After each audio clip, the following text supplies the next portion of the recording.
Good morning, everybody. Good morning. Happy Wednesday, January 18th. We are live, back and better than ever. Still getting better every day. Thank goodness for the flu shot. Flu shot save lives.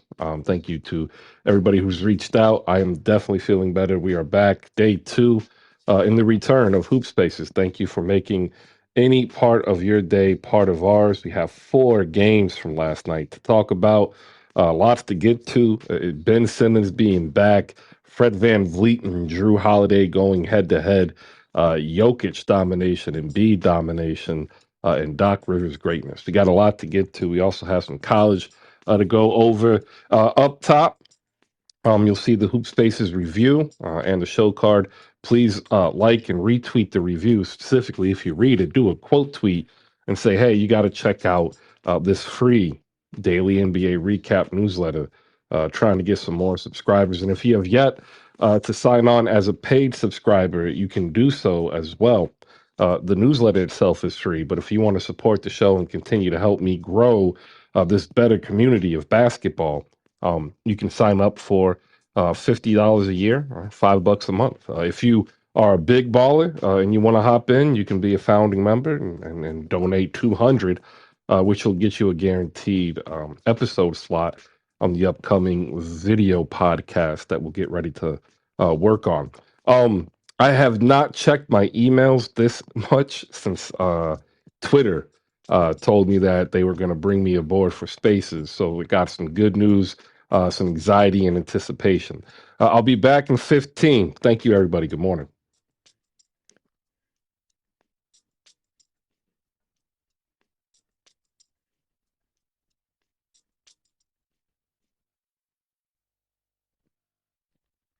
All right. Good morning. Happy Wednesday. Happy hump day. You are halfway through the work week. Hopefully, you are halfway through the work week.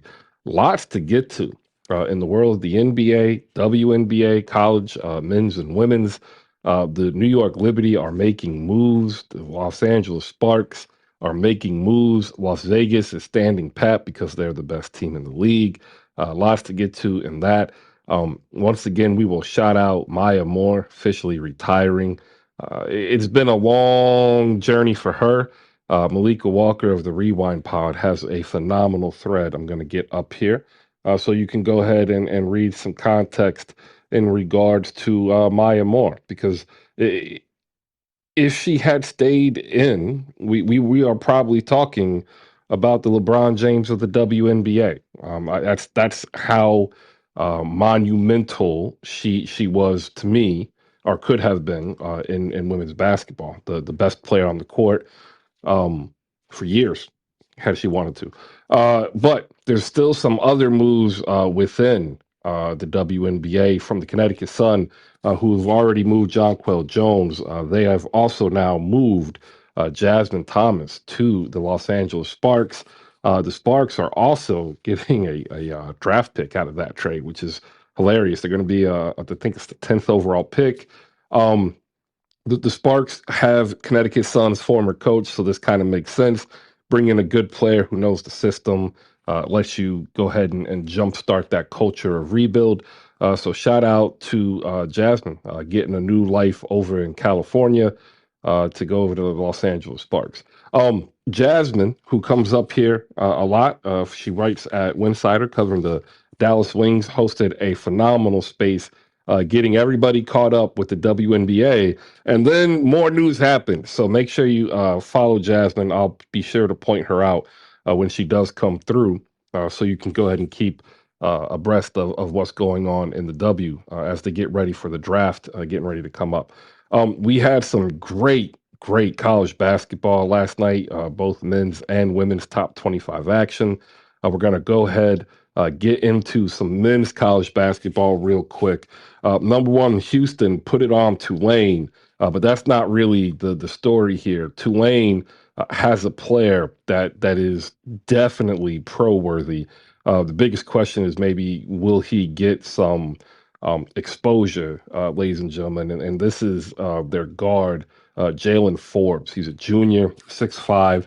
He's averaging 20 points per game. He was giving them buckets. They couldn't stop him until like halfway through the second half. So shout out to him. But Tulane loses by 20 to the number one ranked team, Houston. Kansas State, ranked 13th, they upset Kansas, ranked number two, in overtime, 83-82. If you did not watch this game, it was more than likely due to the scheduling. It was kind of a wonky schedule. However, this is really, really big in Big 12 basketball and college basketball, as I think it's going to start showing that there's really one team here, and that's Houston, and then there's everybody else. Alabama's ranked number four. They beat Vanderbilt 78-66. Texas, number seven, falls to Iowa State 78-67. Iowa State, top 12. Tennessee beats Mississippi State 70-59. Wake Forest upsets Clemson 87-77. Baylor beats Texas Tech 81-74. That is all of your action for the men's top 25. It's going to be really interesting how we do this year. I think a lot of people don't realize we are only 6 weeks away from March Madness. Selection Sunday is less than that. And we're going to be trying to cover as best we can. And that's why next week you'll start reading words on college basketball written by E.K. Johnson. So when he's able to come up here, we'll go ahead and promote that a little bit. In the women's, there's only two games in top 25 action. Villanova, ranked number 22, they doubled up Xavier 76-38 in Pennsylvania and Philly. And then the Evil Empire defeated the Seton Hall Pirates 103-58 in South Orange, New Jersey. UConn looking dominant once again. All right, those are the only two women's games in the top 25 college basketball action from last night. If you want to come on up, please, by all means, raise your hands now. I'm ready to bring you people up so we can say good morning and have a great discussion about life because my man Jose, one of the leaders of 77 Spaces, he's down below. You should shoot him a follow. He put in one of the group chats we're in a question. I'm going to get that question up here as well. And that question is it was really depressing for me because it was asking what's the better honey bun, and this is really important because like donuts are bad enough, honey buns are worse than donuts, man. I I can't. It's the I am getting that feeling of stickiness on my hands, the grittiness of the bread. It is just absolutely the worst out of the confectionery um fast quick products. I can't. Like, you know how you get the nails on the chalkboard? It's like that sensation. It starts in my hand and then it works its way up my arm. And like I have to start shrugging my shoulders. Like Bruce understands. Bruce Leroy knows exactly what I'm talking about because in the military you got so used to that sensation that it didn't even affect you any longer. But like I've now been desensitized for over a decade, and like this honey bun thing at like 7 in the morning was just too much for me. But we need to get an answer for Jose. So, who has the better honey bun, Hostess or Little Debbie? Do me the favor, vote, and then please retweet or quote tweet. We're trying to get as many views and votes as possible so that I can come back and yell at all of you that honey buns are absolute garbage. We'll say good morning to my brother in arms, Bruce Leroy, devoted Golden State Warriors fan. Bruce, what's up, man? Good morning. Hey, good morning, Chris, man, my fellow brother, man. Shout out to you. I'm not gonna lie. I did retire from, and shout out to everybody in the spaces, man. You're doing a great job, man. So happy New Year and everything, because it's been a while. But shout out to you. I ain't gonna lie, your food takes, man, they questionable, man. Cause I disagree with a lot of them. But like, I retired from honey buns years ago, because of course we know it's not good for you. But man, I don't think it was like as bad as eating an MRE, bro. Oh, That's kidding me? Give me those water bread dried crackers and some peanut butter and cocoa powder, and I would choose that over the nastiness that is the honey bun. Man, I'm gonna have to Absolutely say Little disgusting. Debbie, man. I used to grab those on the way home from elementary school, man. And, that was, we used to play sports so much, man. It wasn't even really caring about eating junk or none of that. But yeah, man, it's one of those See, things, man. I can't do it. And like the ones that are worse are the ones with that fake white icing on it, man. Like, oh my gosh. No, those are Like, trash. Those are trash. yeah. It's like eating a powdered donut. I never did that. Just That's disgusting. that's a sin. Yeah, that's a sin. Like the Ice the honey the buns. the pecan swirls are right there. Like Yeah. you could really bless yourself and get the pecan swirls that are right there. What's up, Thrash? How you doing? What's up, man? Ice honey buns are egregious, man. This is it's unacceptable.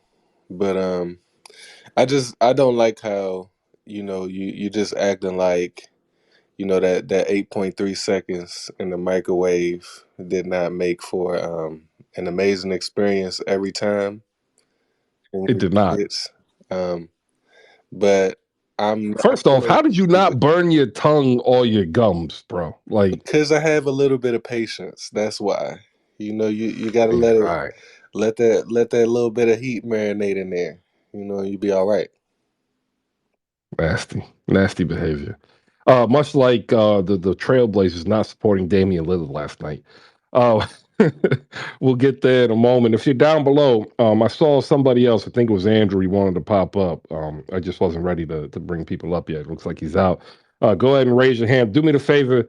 Um, like and retweet or quote tweet the review. I'm gonna end up changing. I'm still trying to learn Substack to get it formatted the way I want it. But like to be honest, life is busy. Um, but I'm trying to add something that is going to both be beneficial, not just for me, but for every content creator that wants to be a part of it. So Justin Patton, who's down below, he's our YouTube coordinator. He's been featured in it several times. JF Cake, who comes up here, he now has Miami Heat in 5. He's been in it now twice. Malika Walker's been in it. And everybody who's down below who comes in and listens, like you have an opportunity if you want to add something to what you're either doing or you want to start something, we can get you hooked up here. Whether it's reaction videos on YouTube, you can hit up Justin Patton, or whether if you want to write words, you can hit me up, and we'll be getting ready to get ready to roll that out starting next week. Mosin, what's up, bro? How you doing? Chris, good morning to you, man. It's a great day, Chris, to be a Yankee, a Giant, and a Knicks fan today. It's a great day. I'm very excited for these three teams that I've been rooting for my whole life. I wanted to ask you, Chris, have you ever taken a peanut butter squeeze and threw it on top of that honey bun? Why would I waste peanut butter? It's not that bad. I mean, I haven't had a honey bun in 10 plus years, but it definitely satisfies a certain craving in the middle of the night. That's just it's again, that's a waste of good peanut butter. I hear you, man. Nowadays, all that peanut butter is going into my protein shake, but I had a few honey buns in my days. I feel you. I actually didn't. I mean I'm big because I like food and I like eating and I won't eat a honey bun. That should tell you something. Bruce, you opened up. What you got, man? Yeah, I'm not gonna hold you because I'm getting ready to go into work or whatever. So I just wanted to come and show love. What you're talking about does sound exciting, man. So I'm gonna try and tap in from my desk or whatever. But yeah, shout out to Mosin, man, because I was born a New York Knicks fan, born in New York City, and mental health is an awesome thing. You got to protect that. So I retired a Knicks fan like years ago. So you saying that you like it's a great day to be a Knicks fan? Oh my God, God bless you, Yeah, bro. And I'm yo, happy you you're a hear him? You Giants you fan, heard him, but right, Bruce? He said he was I excited. Oh my God, You- I don't know. you- I don't know why, but that's another story, man. But I'm gonna just tap out and listen to y'all, man. And y'all You all have a right. know, blessed one, man. Chris, I had a very tough decision to make when my father moved us from Brooklyn, New York to Fort Lauderdale, Florida in the early 90s, and Oh, that is tough. they started this heat situation down there, and it was tough being in the middle of those two teams. But boy, do I love my Knickerbockers. Hey, you know what? Point to you. And Bruce, if you want to hit me up, just hit me up in the DM. We could talk about some Warriors reaction videos or some words. It's real easy.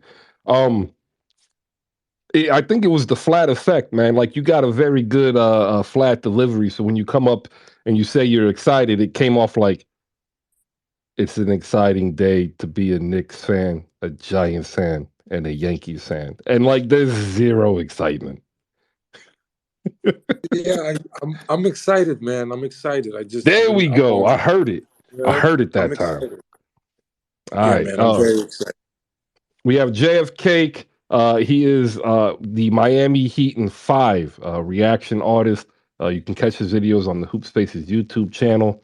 I'll get that up there. You should subscribe to it. It's only like 113 subscribers. And like JP down below's got 10K. And somebody DM me's like, why don't you do this and that? And it's like, because I don't really kind of roll like that. I move at the pace of life. And that's it. Like I'm not gonna harp on one thing. I'm gonna try to build everything up simultaneously, one day at a time. But if you head over to YouTube, what you're gonna find is literally every show we had this season, minus like 4, unedited. So you can always get the context. And then you're going to start seeing the likes of JFK, the likes of Justin Patton, the likes of Malika Walker, and maybe even you, 6 of the 12. But we'll go to JF first. JF, man, how you doing? Good morning. No heat last night, but we got heat coming up, I think, either tonight or Thursday. What do you got? Yeah, Chris. I just wanted to come in and say good morning. And yes, episode 2 of Heat and Five reviews and recaps is out. And I just want to say shouts out to JP. Appreciate for helping me set that up. But yeah, Chris, I think we're moving on to some trading discussions. A lot of Dwayne Dedman talk. So I'm trying to figure out what team needs a big, a shooter, or a point guard. Man, ain't nobody trying to trade for no Dwayne Dedman. Chris, he's a very look. Which other big can shoot like Dwayne Dedman from the three? That's not an elite player. Zach Collins. That's just such an interesting caveat. Like, not an elite player. So I'm That was a sure good you answer. guys won. I mean, the way He I try just to trying to structure that get. question, you feel me? I was trying to get some value out of our players, but I think Dwayne Dedman can be good on a team that needs a big, who just wants to be stationary and shoot threes and probably get a couple rebounds. So if you need that help, I mean, everybody needs help. Look, nobody's I roster is I perfect. tell you what, I've got the perfect deal for you. I will send you PJ Tucker No, Chris. and Jordan Springer. You send me Dwayne Dedman and Caleb Martin. I don't think that's gonna work, Chris. We can't do nothing with 0 points. But I think looking forward, Nas Reed is somebody to look at. Maybe even John Collins. But there's some talk about Nas Reed. It's been or what's his name? Yeah, I started that Vanderbilt. talk. Vanderbilt. Oh yeah, Vanderbilt from Minnesota. You ain't getting Vanderbilt. Vanderbilt, you're not getting I Vanderbilt. mean, the way that Rudy Gobert is playing right now, they could use a Dwayne Dedman. Yeah, no, like I agree with you. Come I'm the on. one. I'm telling you now. I started this Nas Reed Miami talk. This is me. So like everything you see on ESPN or NBA or all that stuff, that was me. Like I did that. Just to let you know, it's hilarious. Chris, maybe you should do some reaction videos so ESPN knows how you look. Nah, I don't. Like that's not what I do. Like if ESPN wanted to hire me, like they know my number. Uh, we'll go to 6 out of 12, who are still trying to rope in to do some Pelicans reactions videos. He needs to reach out to JP, the franchise down below, so we can get some love from Nola.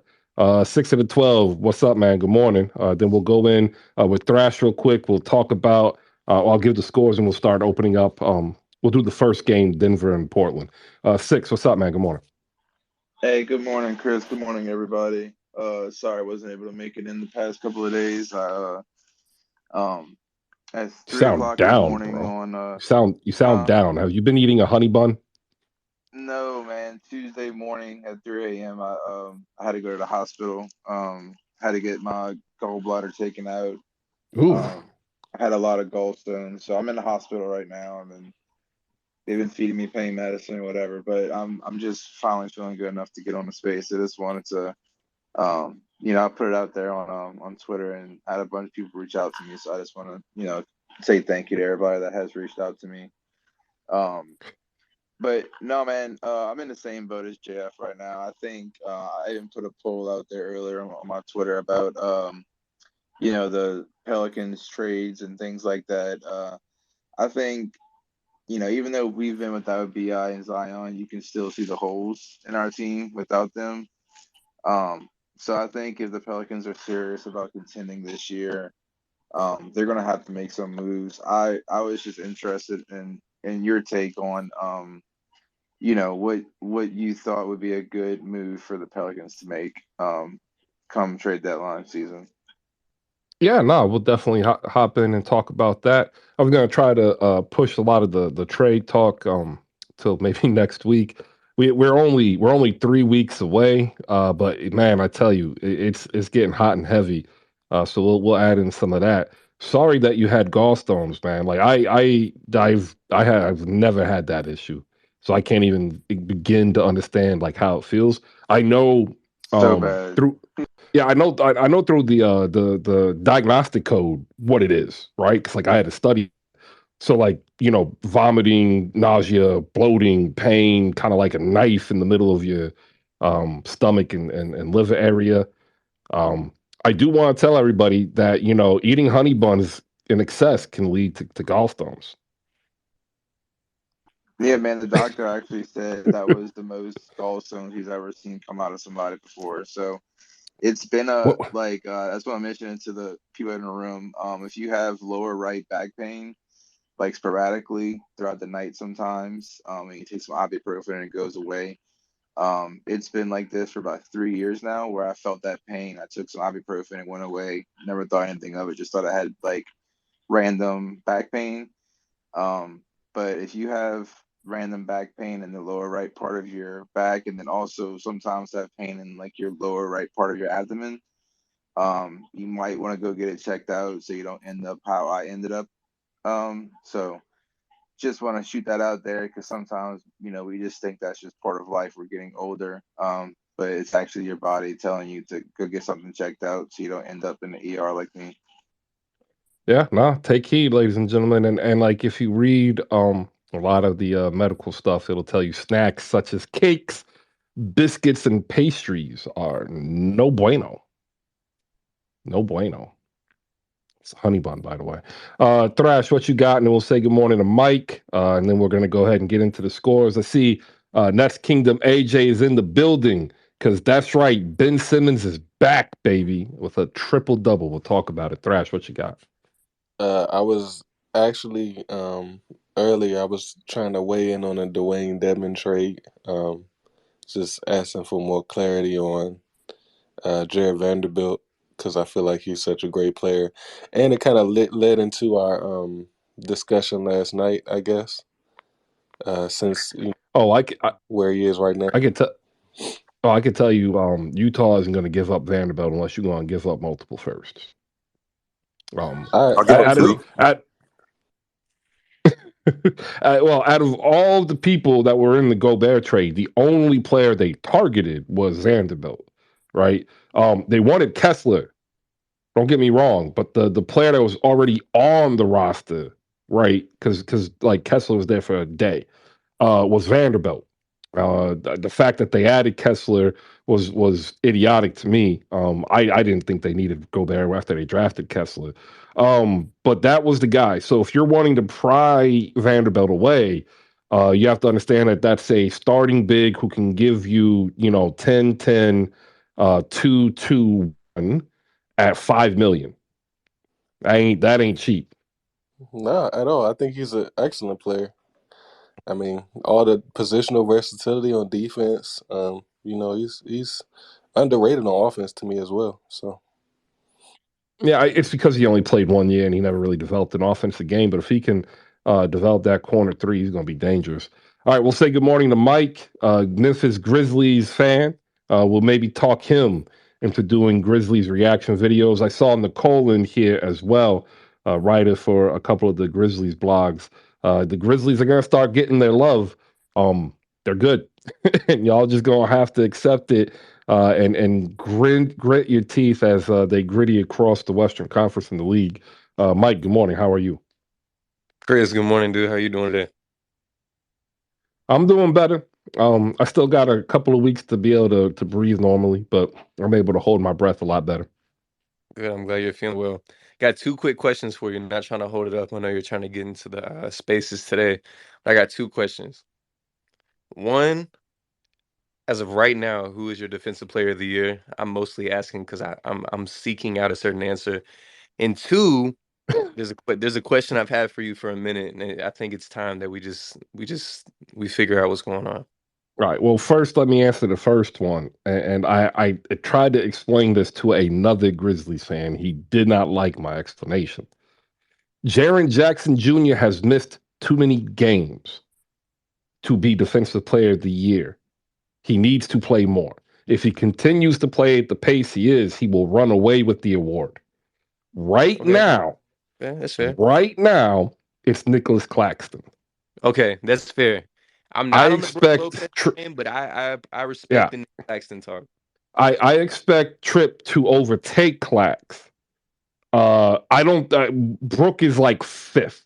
Like I and people are like, well, why? He's like, well, look, it's actually more systemic for Brook than him having a resurgence to his like 30-year-old self. And Yeah. if you've paid attention, he's actually started to slow down as Okay. Moore's been pushed on him as Chris Middleton is still out and Giannis has now missed 3 games in a row. And even Bobby Portis is a big part of that because he allows Brook Lopez to not have to rebound, right? Yeah. So there's a Sure. lot that props up, I think, a really good defensive year. But I have him third, maybe even fourth amongst bigs. Tripp will probably win it. Like I'm not gonna lie, but I think that is a disservice not to highlight the stellar season that Nicholas Claxton has had so far Nah, this year. bro. Nicholas Claxton has been having an amazing season. I don't think he's getting enough credit at all. I don't like the Jaren slander, but what I dislike more than that is the Brook Lopez praise. I don't. The whole Brook Lopez Defensive Player of the Year talk just hasn't made sense to me, and you basically just kind of broke that down. But I got one more question for you, All Chris. right, what's the second question? And like I am hesitant because I can hear the trail in your voice that's trying to lead up to a setup here. What what's up with the peanut butter and jelly slander, Chris? Like, what is it about peanut butter and jelly that is just not it? Well, first you have the peanut butter. Most people use a peanut butter that's not really peanut butter. It's like peanut flavored hydrogenated oil substance. And then it's the jelly. Jelly is disgusting. It's nasty. It's like it shouldn't like all jelly is candy that they didn't finish making into candy.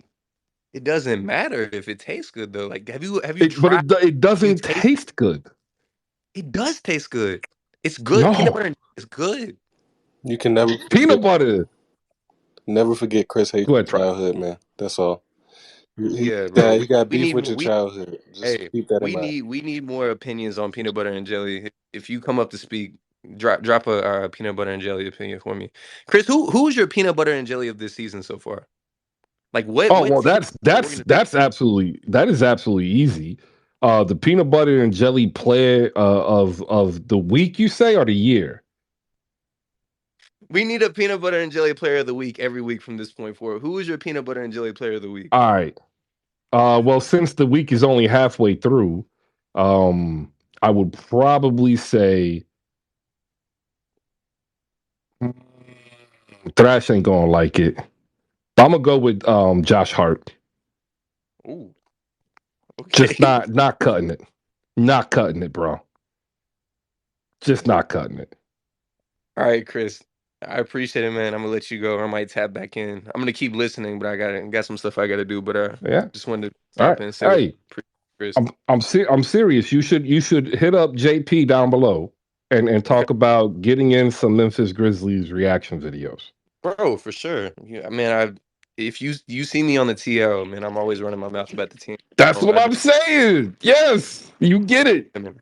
I'm 10 D- toes for the 10, bro. Of course, yeah. All I'm right. totally down. I'm gonna hit him Follow up. him. Shoot him a DM saying, "Hey, what is this he's talking about?" And we'll get you aboard. You said JP. All right, I'm on. Yep. All right, All bro. right. Cool. Appreciate you. All right, here we go, ladies and gentlemen.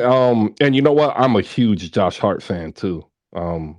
Villanova is one of my favorite college basketball teams, and I really actually like Josh Hart as a player because he actually impacts on like five different levels of the game. But man, I tell you, this week ain't it. Bucks beat the Toronto Raptors 130-122.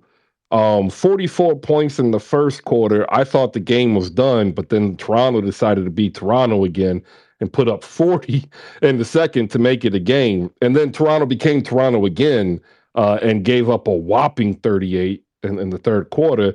And then Fred Van Vliet activated as if he was the Patrick Super Saiyan and decided to go for 39, but the Bucks fall short. The Raptors fall short to a downtrodden shorthanded Bucks team. Drew Holiday, season high performance, 37 points. He had a season high last game at 35. Dude has been on a tear since it's just been him. Giannis has missed three straight games. Chris Middleton hasn't played since Christmas, and yet the Bucks are still 13 games over 500 in the solid top four position in the East. The Nets lose to the San Antonio Spurs. Shout out Ben Simmons though, he's back. 10 points, 10 boards, 11 assists, four steals, two blocks. We won't talk about the seven turnovers unless you're a Nets fan who wants to come up and cry, as which we will give you the accompanying music that is needed. Nicholas Claxton, 15 points, 11 boards, four assists, one steal, four blocks. And once again, your current leader for Defensive Player of the Year. Yes, I still think Tripp is going to overtake him. To all of the Grizzlies fans that, only listen to 10 seconds of the show, y'all really got to chill. The big problem with Brooklyn is they're supposed to have their shooters back. Joe Harris played, Seth Curry played. Yeah, they were 3 for 23 from deep. That's 13%. At one point, they were 1 for 13, as which I put a tweet out there, and I want to get Nets AJ's thoughts on here. If I'm Jock Vaughn, I'm literally telling Ben Simmons, the shit ain't gonna get any worse. We're 1 for 13, right? Like we're shooting 7%. Just hit the backboard. Throw it up and hit the backboard. Let's see what happens. But no 3-point attempts from Ben Simmons. However, what I will say is I said give him 35 games. You'll start seeing that he is going to be closer to the Ben Simmons of old. And what does that mean exactly? Well, he played great defense, switched on everybody, out rebounded almost every matchup he had, as well as led the floor in transition. He just doesn't want to participate in half court offense. But this is a good sign for Brooklyn. And it is a bad sign for the league because if they know that they can go in and be competitive without Kevin Durant and Kyrie Irving while working Ben Simmons back into the flow of a 34-minute per game player, the league better take notice because a defensive trio of Claxton, Simmons, and O'Neal, and you add Kevin Durant, who's no slouch on defense, and all of a sudden, the Nets are looking very, very scary because they really only have at that point one defensive liability on the floor, and that'll either be Joe Harris, Seth Curry, or Kyrie Irving. They need a backup big who's defensive minded to come in, TJ Warren to stay healthy, and they need to figure out who is going to play the main guard off the bench because Patty's done. Is it Edmund Sumner or is it Cam Thomas or is it my pick that they actually probably make a trade to get a better veteran point guard. That is my thoughts. We'll go to Nets Kingdom AJ. You can find Nets Kingdom over on YouTube. They have a dope setup. Saints over there, AJ's over there. You can see Brandon. Malik will hop in. Jay from BK. Curse Splashed of the New York. Is it the Post or the Daily News? I can't remember. I always forget. But he's on the Brooklyn Nets beat. A phenomenal dude. Scoop goes in there as well. Scoop B. And you'll be able to get a whole bunch of Nets info and NBA info. AJ, appreciate you popping up, man. Appreciate you, man. A lot of people are like, why are you making fun of Ben Simmons? Like, I'm not. I'm actually not. Yeah, I saw the aggressive Ben Simmons last night, and that made me happy. yeah, and it's tough because last night it was like I don't know if I was the only one that was happy that Ben was being aggressive, but I know he was missing a lot of layups and he had turnovers, but I like the aggression. If Ben is going downhill and he's at least looking at the rim, like you said, he's putting it up on the board.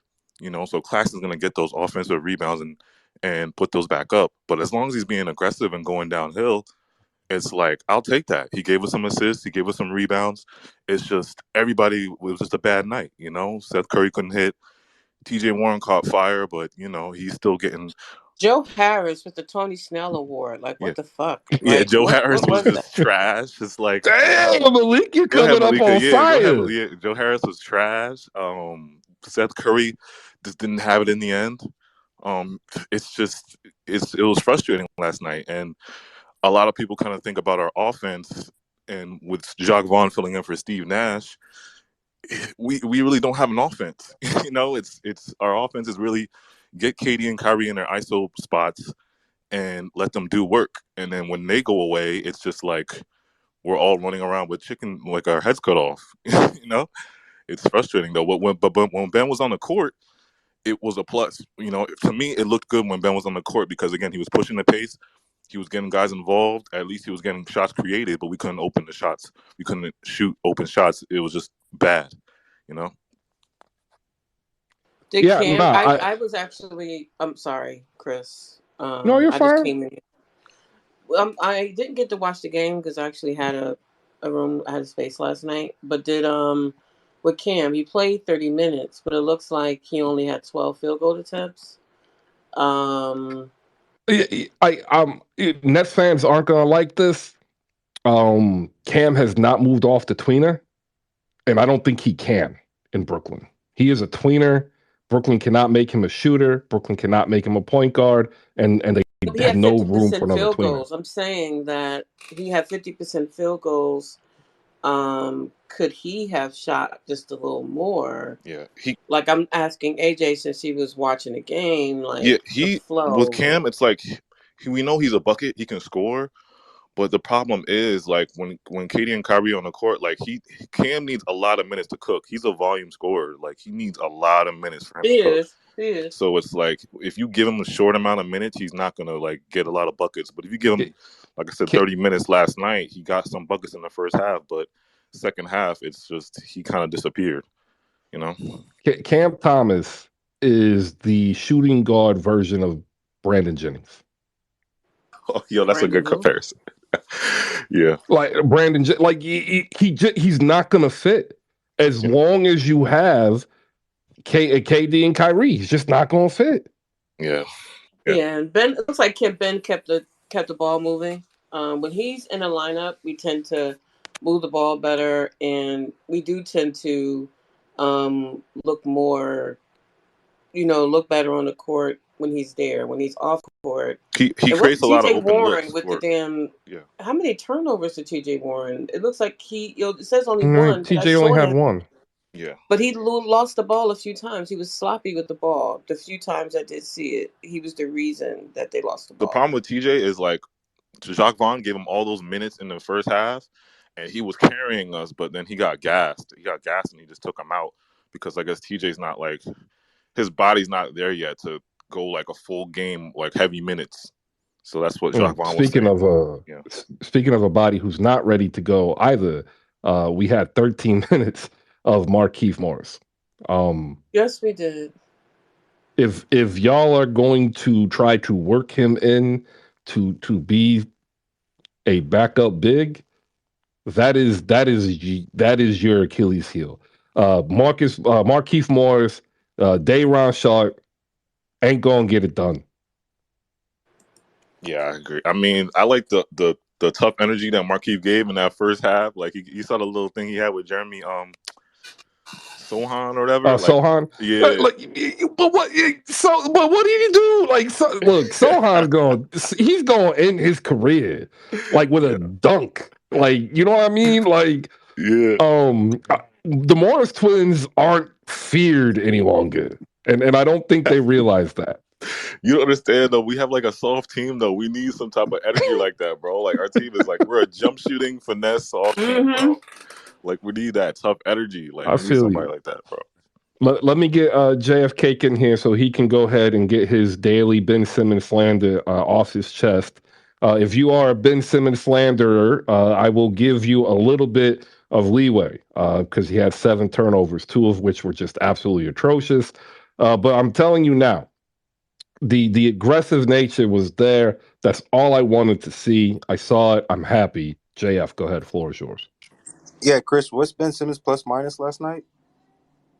I don't know. It was probably even, closer to 0. So he was on par with league average player. All right, so I want the Nets fans to know. He was a minus Uh, 14. Minus 14. No, I see, got +3 when I look it up. He's plus Oh, it 3. is? -14 was Seth. Oh yeah, you're right. My fault. Yeah, my fault. The so problem first, is Seth on defense. Like, A little bit. Plus 3. I'm sorry. Yeah, you're right. It's plus 3. like Ben Simmons, if he, gets some stops, and works it defensively, he's gonna have a positive plus minus if he, but with Seth, Patty Mills, those two specifically, um, they're Yeah, like it's a defensive liability. turnstiles. Yeah. Yeah, Yeah, they're The defensive liabilities on the Had floor. had Ben Simmons had 3 turnovers instead of 7, he probably would have had probably closer to like a +15, +16. yeah. The turnovers was bad, and then when Ben got into foul trouble, it happened in the third quarter with 7 minutes left. He got 4 fouls, and Jock Vaughn had to take him out because we were actually making a little run and we were doing good. They took Ben out because of the foul trouble, and then the Spurs went on a run, and we couldn't get back to Keldon where. Johnson. Keldon Johnson went on a run, not Oh, the Spurs, just one guy. Yeah, Keldon Michael Jordan Johnson, who we couldn't stop. It was unreal. He just went crazy. Let me get JF back in here so he can finish. Evan Townsend and Project Spurs is down below, disliking the fact that Keldon Johnson is proving him incorrect because Keldon Johnson is showing he can be a player to build around. JF, go ahead. Like you're trying with the Ben slander. He was +3. It's going to be hard, man, but I know you're no, going to I try just anyway. I just asked, but the first thing I noticed when it comes to talk about Ben Simmons from the Nets fans is a big sigh.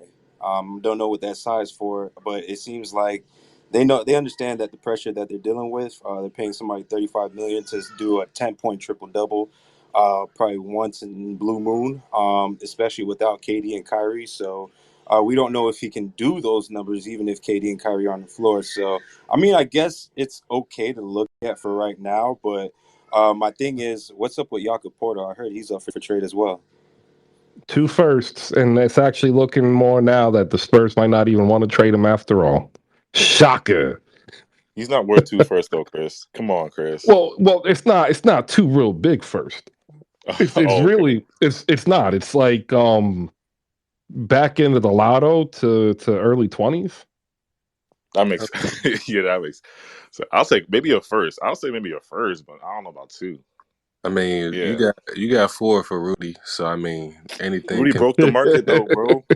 Rudy broke the market. That was not. Rudy's not no 4. anything can happen. Anything Yeah. can happen. Evan Townsend is getting ready to pop up here because he doesn't like the way this conversation is going. Before we get to him, we will go to Joel, the Dutch Nets fan. What's up, Joel? Happy afternoon to you. Hopefully, you are warmer than I am because it is cold where I am at. Yeah, so it's like about 0 degrees Celsius here, getting a little bit colder. So, but it's okay. I can live with that. I'm a bit shocked, to be honest, because this morning, so it was like midnight to 2 a.m. and I was at work already. Then I was on this net space and they were talking the polar opposite in regards to last night's game, as were Subajaro saying and especially in regards to Ben Simmons. Like, listen, I've been quite patient with Ben Simmons, been quite neutral, right? Like some people say he's trash, he doesn't want to play basketball anymore. He should be, he shouldn't play anymore. He should be cut out of the rotation. He's never going to be Ben Simmons anymore. He was never that great to begin with, etc. All the negativity, I thought it was overblown because he's had defensive impact.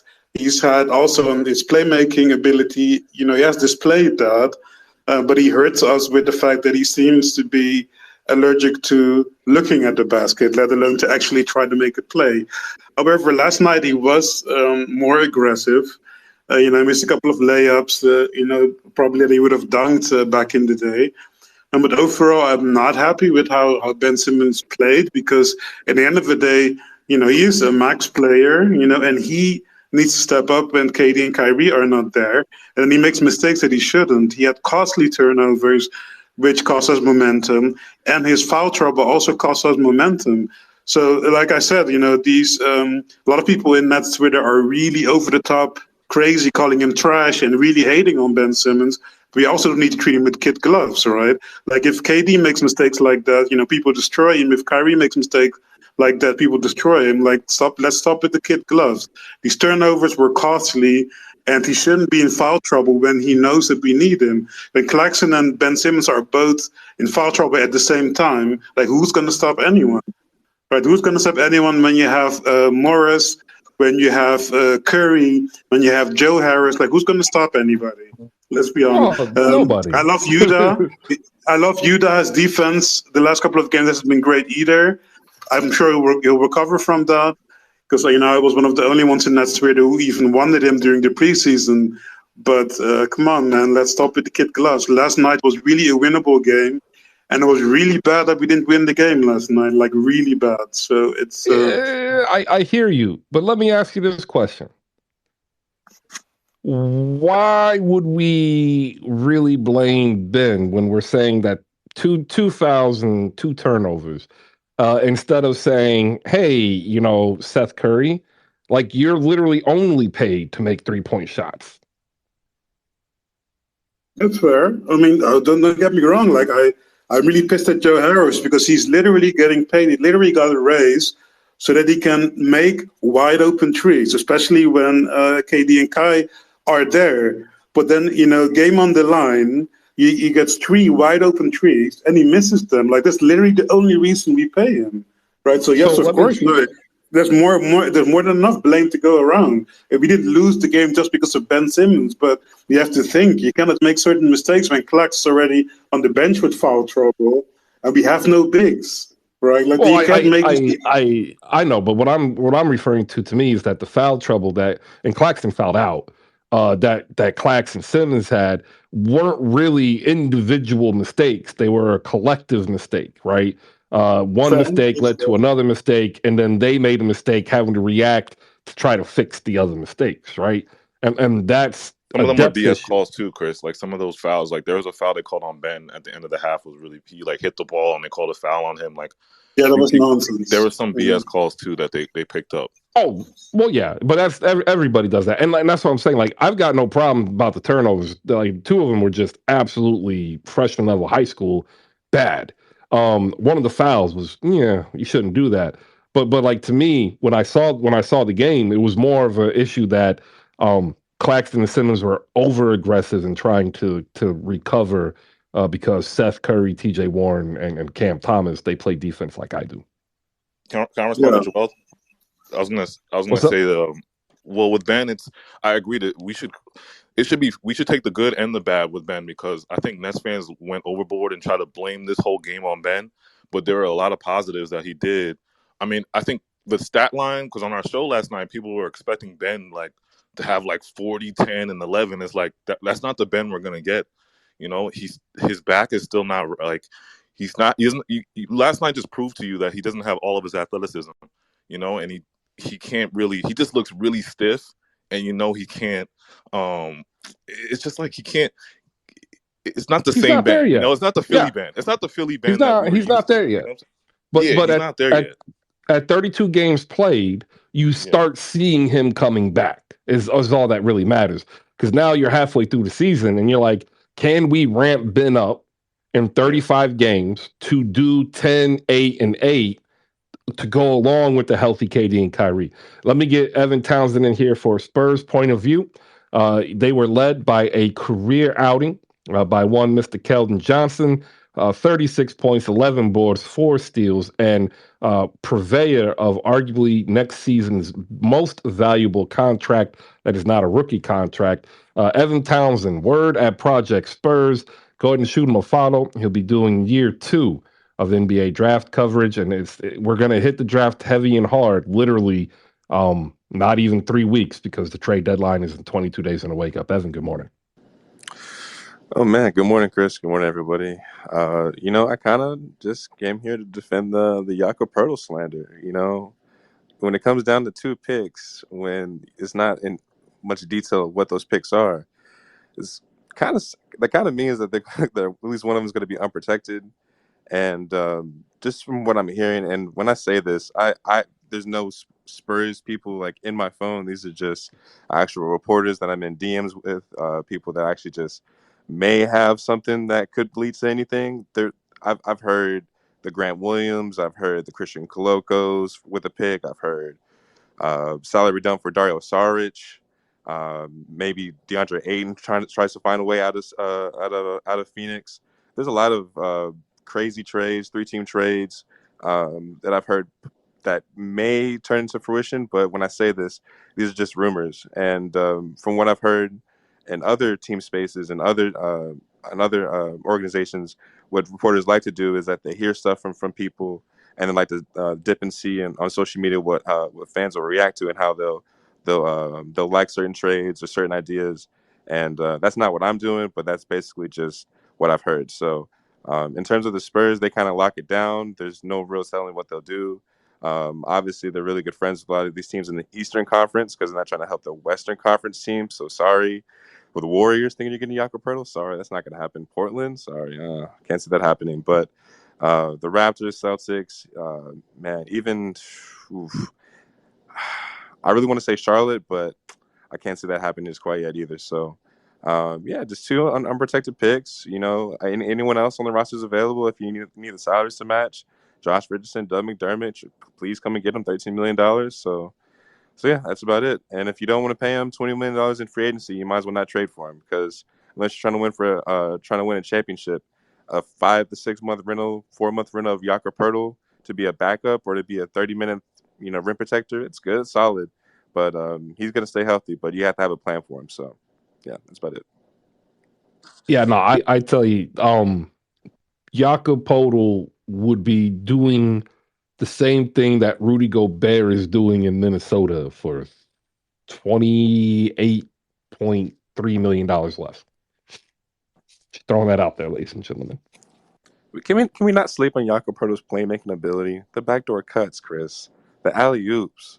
Even had a behind the back pass the other night. Come on now. He's got it. He's got it in his He bag. had 22 minutes, man. Zach Collins played more than him last night. Foul trouble, baiting. It's all right. It's okay. The Spurs just want draft capital for him. That's basically We what they we want. just Yeah, need the biggest yeah. chance of moving up in any draft, and yeah, man. Unless there's a 1 in 10 chance of a player that could fit in our rotation next season, that's not going to happen. Yeah, we just want all the picks and salary dumps. Well, yeah. Let's be honest. There's what 4 players on the roster that are probably guaranteed to be there next year that aren't on a rookie deal, right? That's it. Johnson, Yeah, just Podol, about. if he's not traded, Trey Jones, and Richardson, if he's not traded. Everybody else is gone. Trey Jones may walk in free agency. He's a free agent, and Well, I know, but I don't think he will because I think the Spurs will look at him kind of like Tyus and realize that hey, we could probably give him a 3 and 36 and still have more leverage as quote a starting slash best backup in the league. let's go 2 for 20. How about that? I don't know about 3 for 36. Trey Jones is Well, nice, I, but I I'm oh well, man. I'm saying 3 for 36 will probably be the I think he'll be the linchpin of the point guard market. That's Like where he is, if you're below it, you are clear backup. If you are above it, you're trying to start. You know, he's a good. We're not going to continue this Spurs discourse for long, but as Trey Jones is the bottom tier of a starting point guard in the NBA as a table setter for Wemby, that could potentially piss him off. So I'd rather just bring in Grant Hill, not Grant Hill, George Hill. George Hill. George Hill. Why are you trying to It's bring early, back man. my man It's early. George, man? Come on. It's early. George Hill, Patty Mills, somebody, man. Get up a veteran point guard that's just gonna mentor the kid so he can hit his weights. I don't know, but that's all I got, See, Chris. I'm here lifting Trey Jones up. I'm saying he has played himself into being the Spurs starting point guard I watch for the way future. more. Listen. I watch respectfully. I watch way more Spurs basketball. This man, this is how Trey Jones scores. You ready? Layups and floaters. That's it. And free throws. Okay, That's it. You can't but shoot. look, all he No has pull to up mid do, range. No pull up threes. Wide open threes. Catch and shoot is like 23%, dude. That's all, ass. all he has to do is make one more three per game. He goes from 28 to 35. Totally fine. Chip England is not walking through that door. That's all I gotta say. He's in Let's go to OKC. Mike real quick. Mike, you have Tyus Jones, who I want to see start for a team, maybe the Washington Wizards. We're talking Trey Jones, who I think can be just as every good of his brother. What are your thoughts? All right, so washing dishes, but I had to tap in. So regarding Trey Jones thing, we played San Antonio 2 times in 3 days. I think last week we played them a Monday and a Wednesday. Trey Jones is legit. Like, I don't know if it's because I get to see Tyus on a nightly basis. Obviously, they're brothers, but they're not the same player. But they play strikingly similar. Trey Jones is legit. Obviously, he's a little bit younger than Tyus, but I mean, you got to realize, I mean, he went to Duke, was like highly recruited out of high school. He's a solid player, and he's getting acclimated to the program. I think San Antonio tries to keep him, excuse me, because if you remember, Minnesota let Tyus walk after his rookie deal, and he's ended up blossoming into arguably the best backup point guard in the NBA and easily could start for plenty of other teams. I could see Trey Jones doing the same thing. Like, I think he's getting more comfortable, he's getting more acclimated, he's getting the keys to an organization where they're allowing him to kind of take a bigger step. Uh, you just traded away DeJounte Murray. I don't see why they would go out and look for another point guard when you have a promising player like Trey Jones in your hands. I think they try to re-sign him. I don't think they're going to repeat Minnesota's mistake and let him walk after a rookie deal. Shout out to Achua for three down below. This is to Evan Townsend. Kim Birch is a valuable player to add to a great core in San Antonio. Oh man. From someone that does not know little to nothing about Kim Birch, there's a reason for that. You're not missing much. There's a You're not missing much. but here's the thing. In terms of a salary match, salary dump, I don't know how many picks it would need to be, but Kim Birch, I don't know, but You would need to add about 4 more million salary too, yeah. So well, for that trade to work. I've heard some Malachi Flynn rumblings as well. I'm not really interested in that, but I need to rebuttal to Mike, and Mike had some good points. Trey Jones always seems to play good against his brother, and John Morant wasn't playing that game as well. I believe at least one of those games. And when it comes down to Trey Jones, you're looking at somebody who can play at a couple speeds, is not going to turn the ball over a lot. When I say a table setter for the rest of the team, he just gets people going and he doesn't look for his shot. And that's wide open floater from 15 feet away. Yeah, right. Yeah, that's his bailout. And at the end of the day, like he's just not a starter level point guard for the NBA team. But if you're the worst team in the NBA without a first option, no stars, can't sell out 25% of your stadium, yeah, bring him in. One more year, 2 more Well, years. But you so can't. so so my I can't I have promise. pushback. Go ahead. You Jalen said Brunson. me? No, I Oh, have my bad. pushback. Jalen Brunson. Right. Here's Trey Jones's numbers this year: 30 minutes per game, 45 from the floor, 28 from three, 90 from the free throw, 4 boards, 6.5 assists, a steal, and only 1.5 fouls and 1.9 turnovers. Like literally, he hits one more three a game. We're talking 46% from the floor, 32 from three, 89.9 from the free throws, 6.5 assists to steal, only 1.5 fouls and less than 2 turnovers. Like, how is that not good? He'd be like 15, 6, and 1 with a 3.5 to 1 assist to turnover ratio. Like, what is bad? I think. Hold up, but you're talking about Trey Jones still, right? Yeah, but I'm saying like Yeah. that's the same path that Jalen Brunson took. Like that's what I'm saying. Jalen Brunson, that's the comp. I mean, the thing is, like, Trey Jones, I've definitely. I mean, he did. Evan said that he's on the end of his rookie deal, right? Yeah. Hmm. Yeah. I mean, yeah, he could definitely go elsewhere. That's the thing is, like, honestly, like at the end of the season last year with the Mavs, uh, I know you're a Knicks fan, but like, I didn't think Jalen Brunson was like No, I'm a not a Knicks cornerstone of fan. a franchise. Yeah, no, I'm not a Knicks fan. Oh, Yeah, oh, don't do that to me. oh. Yeah. Are you serious? Jalen Brunson, like when he got to where Trey Jones is, was averaging 12.6 points in 25 minutes, 52 from the floor, 40 from three, 80 from the free throw line with only 3.5 assists. So like that's what I'm saying. I think Trey has played himself into being re-signed because there's no better option for the Spurs Yeah, like I unless agree. they I get mean, my Scoot. thing is too. Uh, If you if you look at like, I mean, I hate to keep pulling his brother up, but I mean, like Trey left Minnesota after his rookie deal. That team wasn't that bad. If I'm not mistaken, that was the year after. No, that wasn't the year after the Jimmy Butler year. That team still wasn't bad. Like that Timberwolves team was not that bad. If they would have kept Tyus Jones, he easily could have started for them. I honestly think Tyus Jones would complement their current system, or at least last year's system, because I don't know what's going on in Minnesota I now. think Better I than think they D'Angelo Russell. I think they had D'Angelo Rubio. Russell, they did, didn't they? Yeah, he wasn't gonna outdo Rubio. Let me get Evan's thoughts in here, Mike, because that was really more to him, and then we're gonna get to Thrash, My bad. and then we're gonna talk some Trailblazers and Nuggets. yeah. When it comes down to this next year's draft, I'm not going to talk about it too much, but if the Spurs don't land Wemby, I can almost guarantee they're going to land either a point guard or a lead initiator wing that can play a little point guard, like a Brandon Miller, just an on-ball kind of guy that can just bring the ball up, Lamar Odom type of archetype.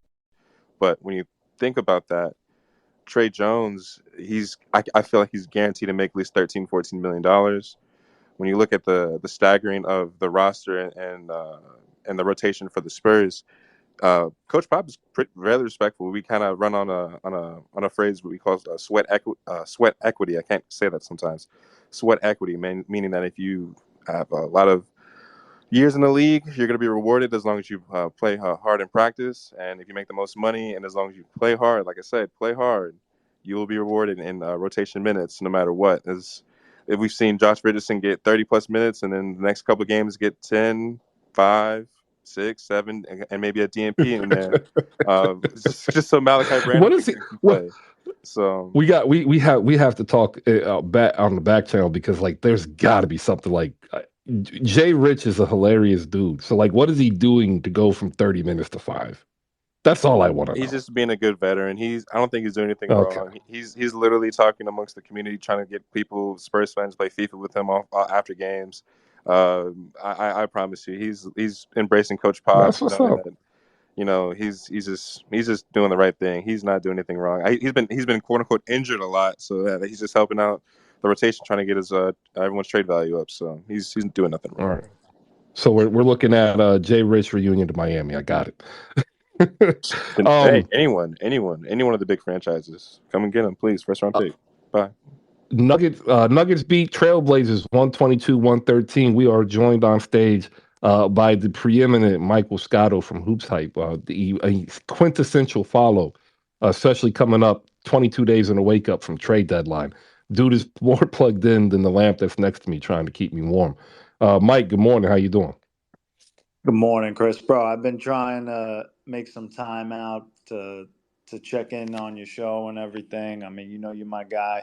It's been a little crazy, but today was an early start to the day. We had some pancakes at 7 a.m.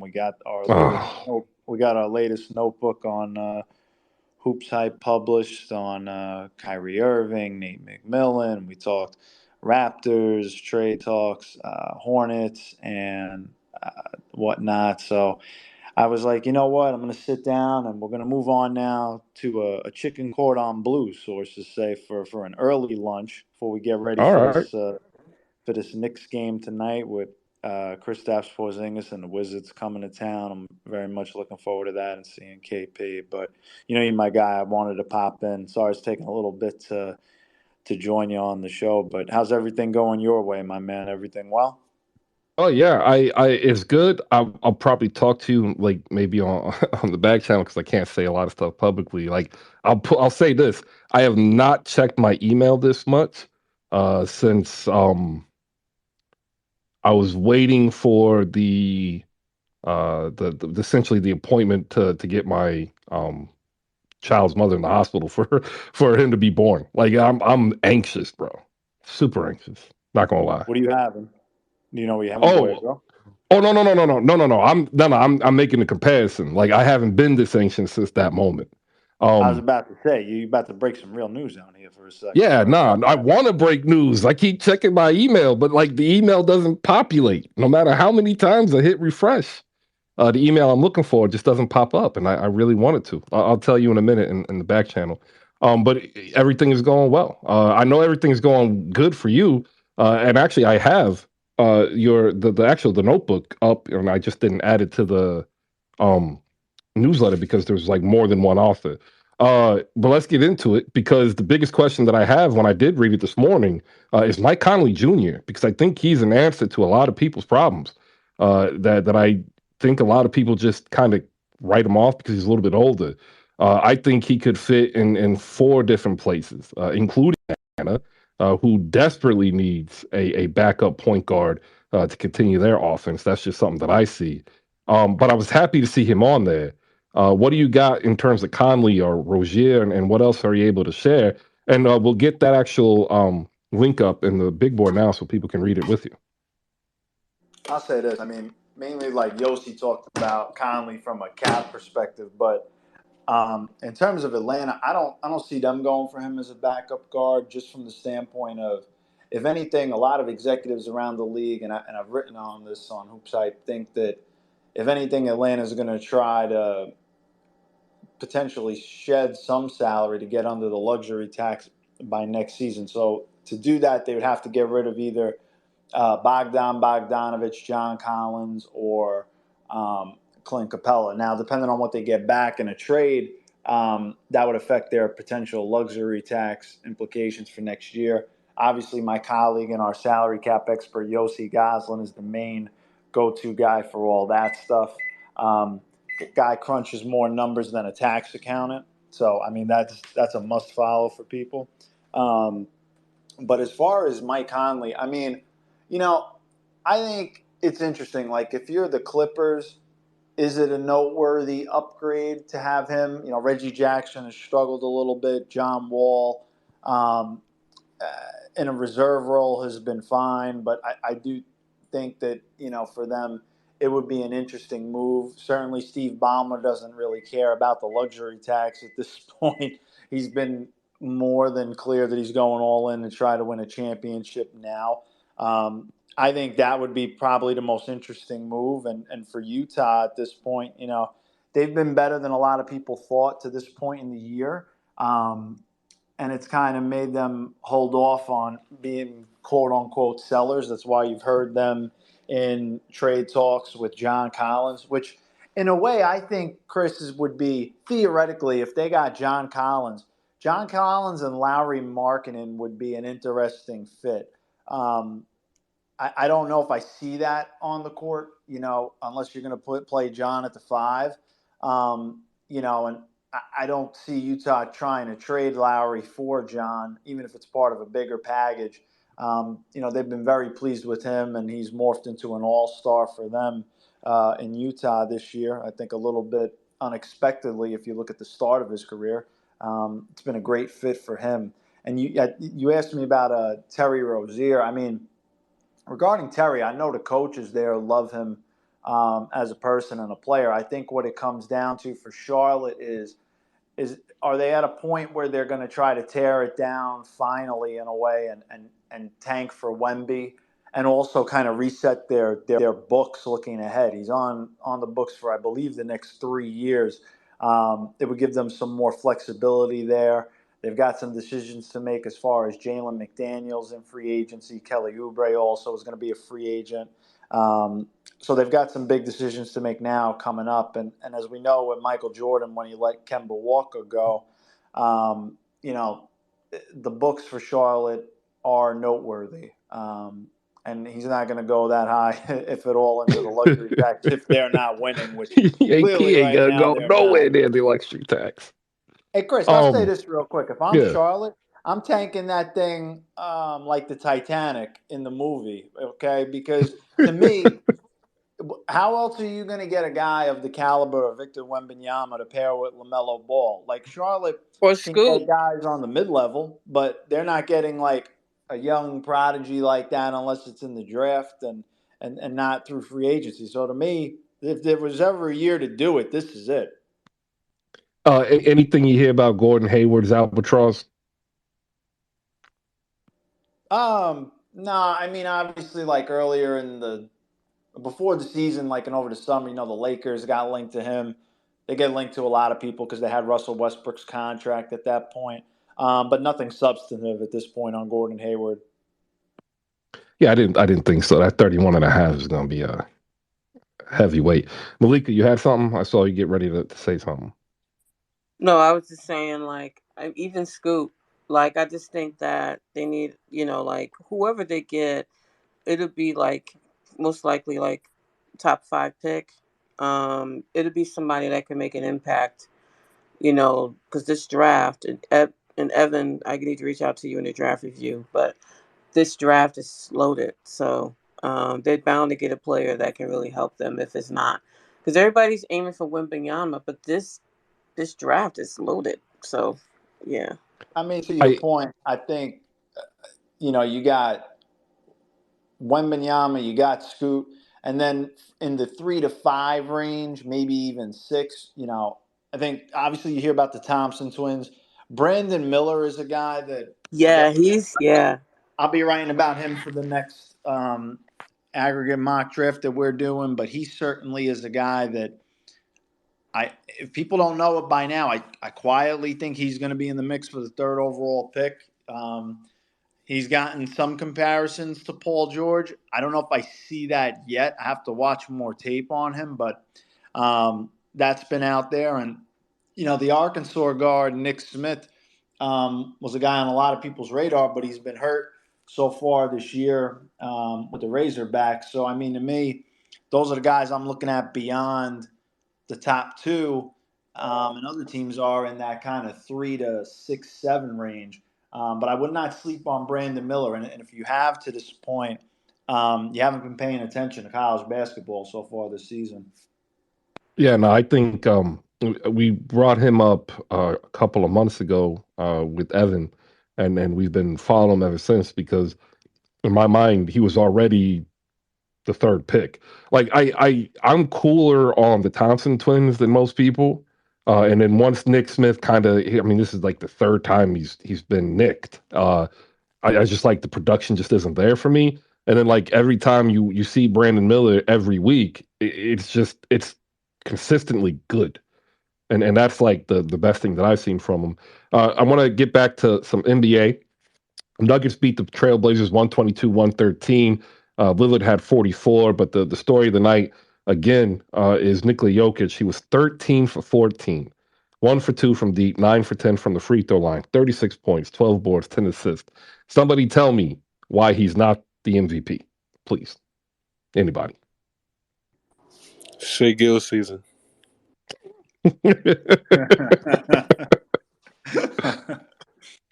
mean, Luka Doncic had 60, 20, and 10. Just throwing that out there.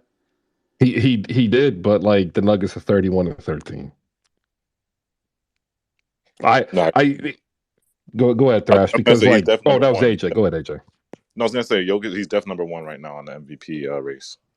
I'll give you that. Yeah, I put the big board out, and he's been on twice on the big board, and people are like, "Why is he number one?" I'm like, "Have you not seen him play?" My question to Mike, because you watch tons of basketball.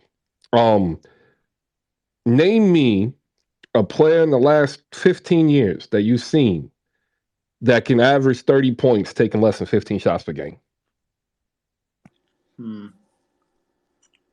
Taking less. I mean, that's tough. Obviously, like I guess if I had to say somebody, it would be. I mean, he didn't, but if he shot with that much frequency, you would think maybe like a Steve Nash or something like that. Just in terms of when he had a score for them, he would light it up, but he was always more pass first. It's hard to find somebody that efficient. It Um, is. I mean, Embiid gets to the foul line a ton. I think, last year's MVP race with him was interesting. He's having a dynamite year.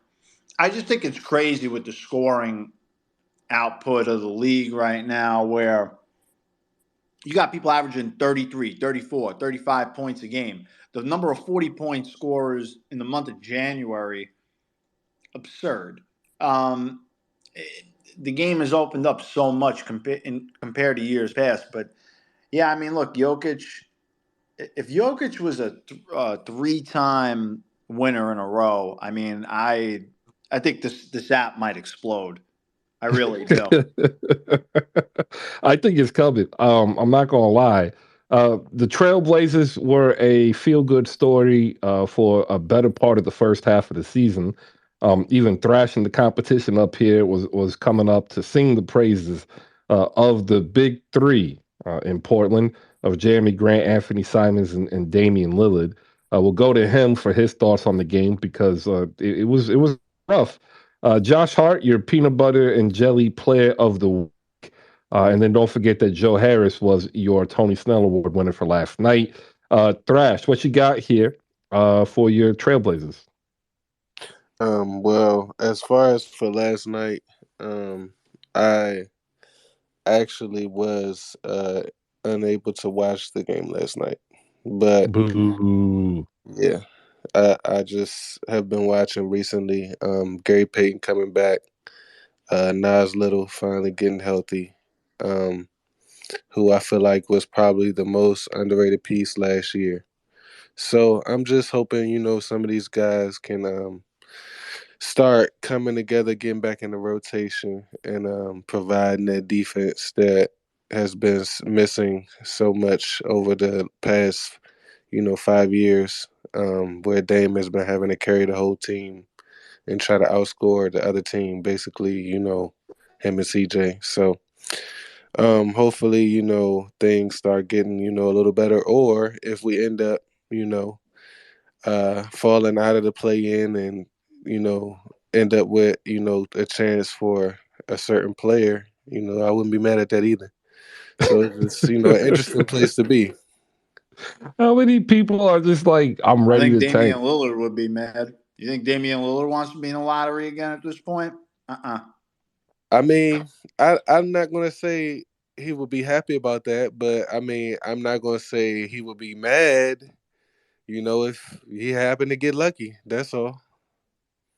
I mean, it is a good consolation prize that if you aren't going to make the playoffs or the play-in, that you end up with Wemby. But let's be honest, Houston is bad.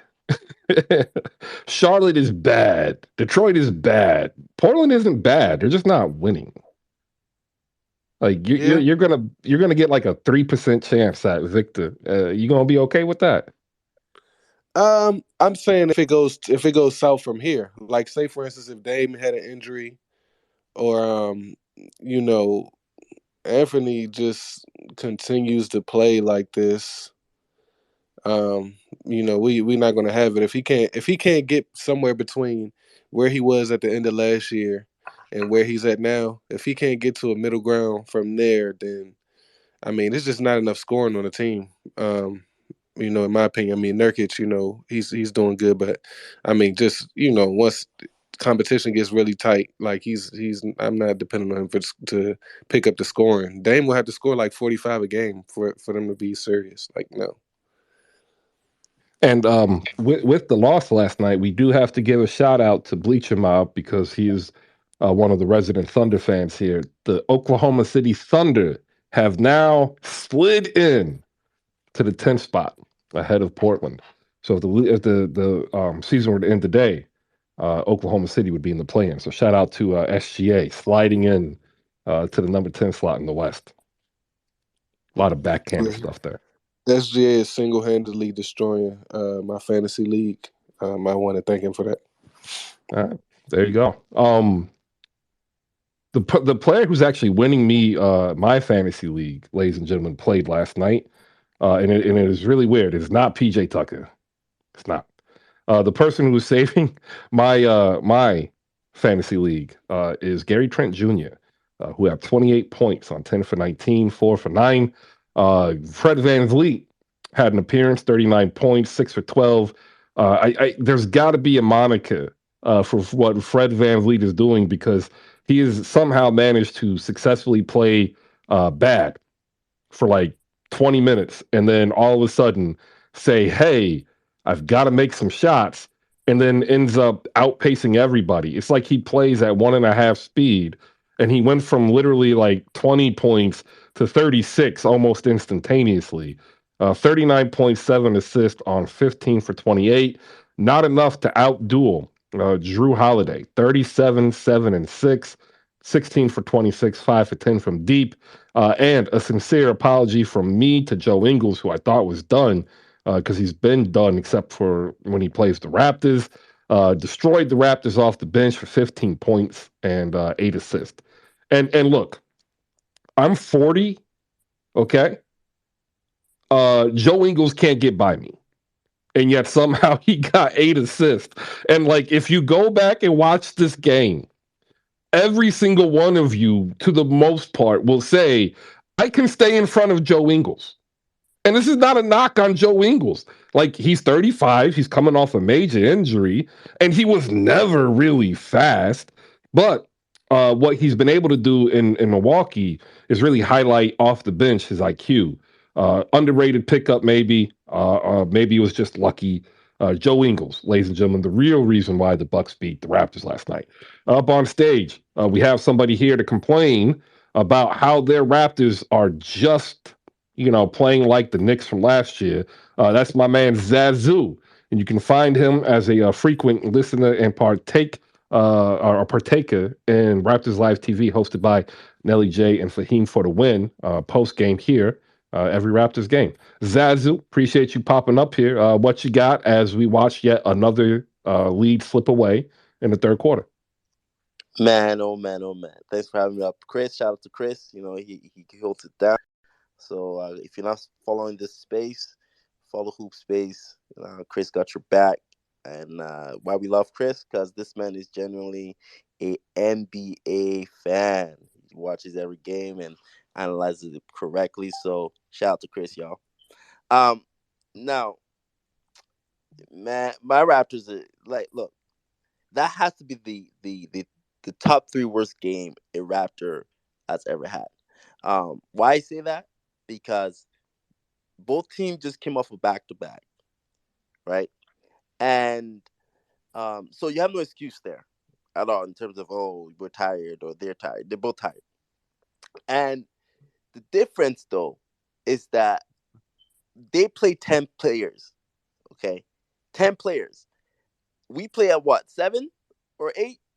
And they didn't have Giannis or Middleton. In fact, Lopez got ejected out of the game. My boy, Gary Trent Jr., happy birthday, Gary Trent Jr. Gary Trent Jr. had his headband snatched off of his head top in a basketball game. That is the equivalent of somebody snatching your chain off your neck in a nightclub. So you trying to tell me if somebody snatches your chain off your neck in a nightclub, you're not gonna you're not gonna do something about it? Your boys ain't gonna help you do something about it. So we have Juancho Horner Gomez. When everyone's trying to help Gary, this dude's walking from the other side of the court. He just walking. He didn't even run into the scene. He's just walking. He's just walking. You have Fred VanVleet out there just chilling with the commentators and shrugging his shoulders like, I don't know what's going on. Fam, it's like we're not a collective. And we're really not a collective. And here's why. Okay.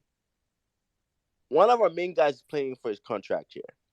He had an awful game. Fred VanVleet had an awful game against, what team was it? It was 3 games ago. What was it? I can't remember. Anyways, he made a goose egg, and um he pretty much was benched. It was, what game was it? For crying out loud, I can't remember what game it was because I watched too much Raptors game. But 3 games ago, Fred VanVleet had a goose egg, and pretty much was benched in the fourth quarter until Pascal got fouled out and was brought in for like 2 minutes. And next morning, they said, "Oh, Fred's not gonna play the next day because he's going through injury." So they chalked it up to injury.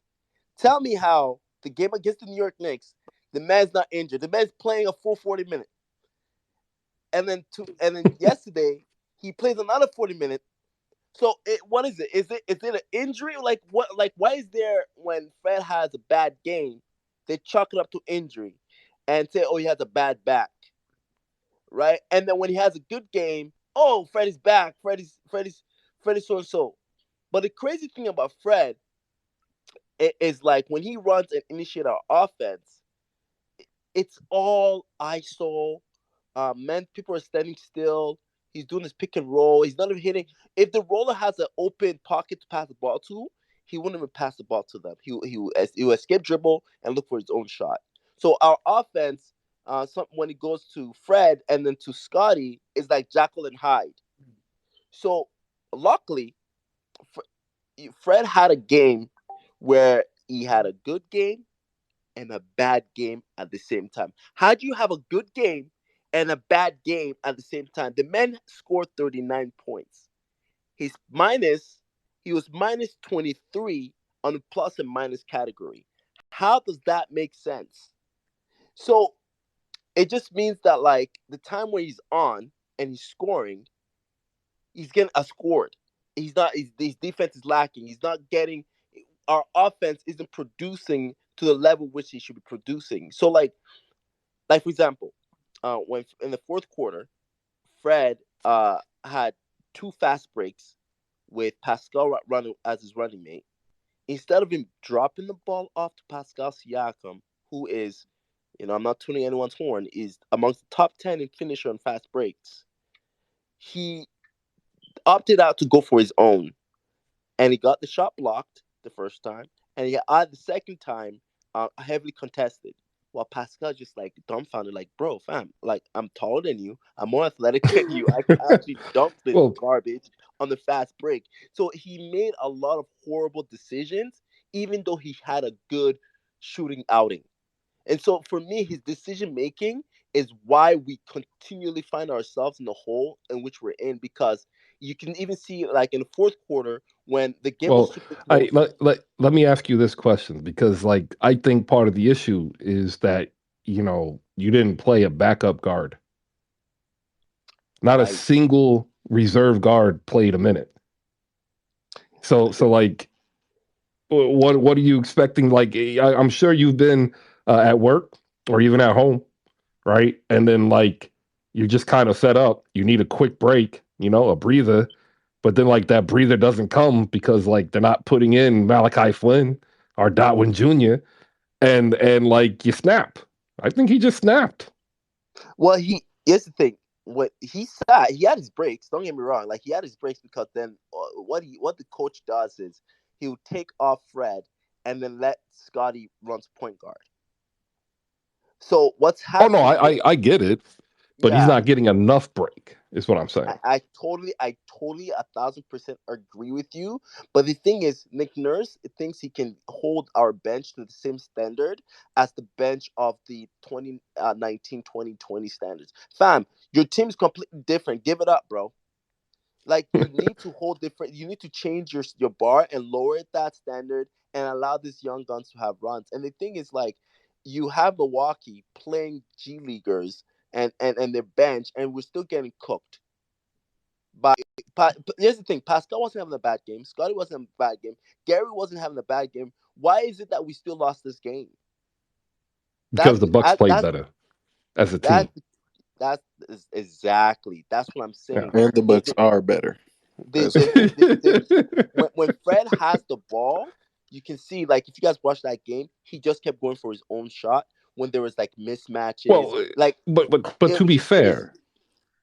fair, the real reason again is when you don't rush your players, like they can have quote good games, but then like you're giving up good games. Like the Bucks shot 54% from the floor and 49% from three. That is They, purely based on the fact that Toronto could not play defense because their legs are no longer there. Finish up your thought so we can I get will. other people in They here. I had want to get some Bucks talking here as well. the Bucks had a 50, 40, 90 night as a team. Yep, That's almost a rare. 50-50 90. Yeah, that's a rare that when a team does that, they usually win the game, and it's usually a rarity to happen. So yeah, our defense was lacking. Like whenever we lose, it's always one our rotational minutes. How many who's playing? How many players are playing? Two, our offensive play style. Are we gonna run a ISO ball, dominant type game, or are we gonna run the pick and rolls and off ball screens, horns, and so on and so forth? When we run those sets, it's usually because Scotty has the ball in his hand. And then the last point when we lose is our defensive effort. OG was not happy. I don't know. There was like a video surfacing, having Adrian Griffin Senior on the bench mouthing OG is not happy. I don't know what that indicates. What's happening there, but OG was not having it that day. So Oh, bottom line hey, is, go ahead. to be fair, I wouldn't be happy with OG either. He was 2 for 13 last night. Yeah, but we Raptors fan, we know what to expect from OG. We don't care for his scoring. For us, it's only his defense that we care for. As long as he brings defensive intensity, we'll go with that, right? Because he's carried like he's been Mr. Dependable for years. So when he has an off night or two, we're very forgiving, um, because he's not Oh, always the committed. You know what I'm saying? I know what you're saying, but like he is cratered in January. He went from shooting, Right. 48 and 37 to shooting under 30 for under 40 for each. He's 38 a field goal, 35 for three. His free throws have dropped to 69. Like this Yeah. isn't like there's an issue here with him, is what I'm saying. And then I think because he plays such stellar defense and he's still playing stellar defense, he can I would say I don't care if you're happy or not, because I'm not happy either. What can you individually do about it? Because if we go back and we count the 11 games you've played in January, you've had one good game. One. 100%. Every other game has either been average or not up to what you expect of yourself, right? That's really what it is. Let me get Malika in here, Thrash and Joel if they want to have any thoughts. Then we'll talk quickly because we witnessed history last night. And I'm not going to lie, it's something that I never thought I would ever see in an NBA game in my life. Malika, Thrash, Joel, do you have anything you want to add in here about the Toronto Raptors and Bucks game? I just wanted to say, man, shout out to Drew Holiday, who continues to be underrated king. All right. Yeah, There I we go. second 100%. that. I second that for sure because I see a lot of Drew Holiday slander, definitely on Nets Twitter. I mean, we the Nets really hate the Bucks, especially since Giannis undercut Kyrie during the playoffs. So, but Drew has been amazing, and people forget that. Yes, if Giannis doesn't undercut Kyrie, then the Bucks don't win that series. But without Drew Holiday, the Bucks don't beat Phoenix, right? So in the finals. So at the end of the day, yeah, I'm just very impressed with Drew Holiday, and I'm worried about the Raptors because I was the one who said that they were going to have home court advantage when it comes Oh, to that's playoff gone. time. That's gone. I Just know, right? just go ahead and type out the I was wrong. Put out your condolences. That Yeah, is sailed. yeah, I Shout know. out to Have faith, Ron Joel. Harper. Joel, have faith. Shout out to Ron Harper Jr. He didn't get any play, but the dude is going to be the biggest guard next year. to get playing time. Dude's going to be 6'5", 245. He is going to hurt every small guard who ever dares try to guard him or be guarded by him. I have been waiting for him to get the play and the run, and I'm telling you, the time is clicking or ticking like a clock. I can hear it ticking away where we will see the Rutgers alum, Ron Harper Jr. But last night, Brooke Lopez was ejected for the first time in his entire career. He is 34 years old, ladies and gentlemen. He has played in over 900 games. Okay. He has been here forever since 2008. He came in the league as a low post player who could protect the rim, who couldn't rebound, and he's leaving the league as a three-pointing shooting, blocking, still can't rebound big, but he's one of the nicest people you can ever meet in your life. And so is his brother, by the way. His brother just happens to also be funny. Brooke isn't funny. Robin is funny. Like, Robin is literally walking comedy, speaking, slapstick, physical humor. Brooke Lopez is like the kid that knocks on your door with the Bible and says, "Can you come in? Or can I come in? I'd love to share what I know." Like, he's just He's nice. painfully unfunny, Brook Lopez. Yes. And yet, here we go. He gets tossed due to a double technical, which, by the way, I can understand one. I don't see the double, but that's just me. And we have now seen something I never thought I would see, which is Brooke Lopez get ejected from a professional basketball game. To the effect, his brother made fun of him about it. And if you've never seen the Lopez twins, it was completely hilarious and trolling. And shout out to both Brooke and Robin. I never really thought I'd ever see it. Like, Brooke is just, he's so nice. There's like literally no meanness about him. Like, even when he blocks a shot, I swear I hear him whisper, "I'm sorry." There you go. So that with history last night in the NBA. Couple other things with this Milwaukee club. Grayson Allen, 25 points, 4 for 5 from deep, 8 for 13. Bobby Portis, another double double, 12 and 12. Bobby Portis is the most important Milwaukee Buck player, not named Giannis or Drew Holiday. Without Bobby Portis, Brook Lopez doesn't work. Without Bobby Portis, Giannis doesn't necessarily have the same ability. He is the workaholic. He goes with the lunch pail and the crazy eyes day in and day out. And he performs. He is amongst the league leaders in double doubles, despite coming off the bench mostly, and rarely getting above 32 minutes per game. Last night he played 32. They are still going to be short, and they are going to need to make a move unless you believe a 35-year-old Joe Ingles is going to be able to live up to what he did last night.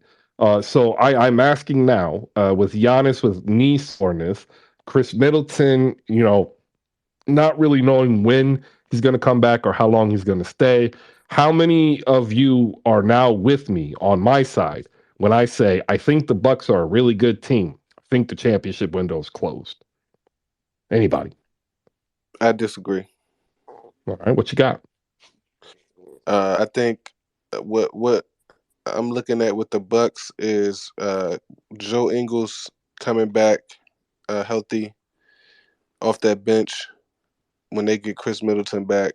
They have the ability to continue to just take advantage of the fact that there's no physical specimen that can deal with Giannis right now.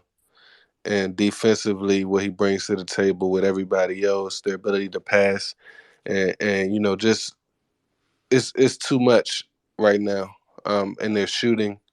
It's from the corners. You got Brook Lopez. You got the shot blockers. Like it's they got a lot on their roster. If they get healthy, coming down the stretch, they're going to be a problem. All right. Anybody else? Because I just don't see it. I just don't see it. I don't. That's just me. Shout out No, to I don't. you don't? Okay. At least I'm not No, no, alone. I don't. I don't think that the championship window is closed just because Oh, I okay. don't. So you aren't with I me. don't. Yeah, yeah. Because at the end of the day, Chris Middleton might not be having his best season. He isn't fully healthy. But around that, when you have those three and you have Bobby Portis, I just believe that they always have a chance, to be there. So maybe not this year because Boston seems to be crazy good, and I hope that when KD comes back, that the Nets can kick it up to another level. So I don't necessarily see them as a number one contender this season, but their window is definitely not closed. No. All right. I don't mind being ahead of everybody again. I tend to be alone out here up front. And that's okay. Can I Because just what's say gonna end real up quick? yeah, sure, go ahead. We can't wait for the problem, Joel, is that we need some wins before KD comes back, or it's a problem. Yeah, but that's Well, why Like I was does that mean y'all upset. don't have a problem? The Nets That's do why I was not have upset a with last problem. night's loss. That's why I was upset with last night's losses because we need to have some decent wins. We really need it without KD. Um, yes, yeah. You see, I mean, yo, all you need is KD healthy. Like, what are we doing? yeah, like I don't we need understand some why wins y'all are. without K. We need to No, show you we can win don't. without KD. To No, you KD, don't. You yes, need we need to prove it to KD. KD. KD was really upset with how we lost all those games when he was out the last time. Oh, I He understand stated he's that. upset because he doesn't want to lose. But like y'all didn't have your team and y'all were losing. Y'all got your team and you went up to second. Are y'all not trying to accept the fact that this is not a team without those guys? Like that's y'all team. Yeah, Yeah, I'm but with that's the not the rest. Like, point. what are we doing? No, that's not Well, the I'm point. not there yet. Damn it! Like, leave Well, me be and let me you wallow in what we you have. have all the evidence Jesus, in front of you, Malika. no, You I suck refuse. I without Kevin refuse. Durant. Nope, Nah, I mean, nope. I no, that's not refuse. true. That's not true. How is it Thank not you. I am not true? alone. Thank you.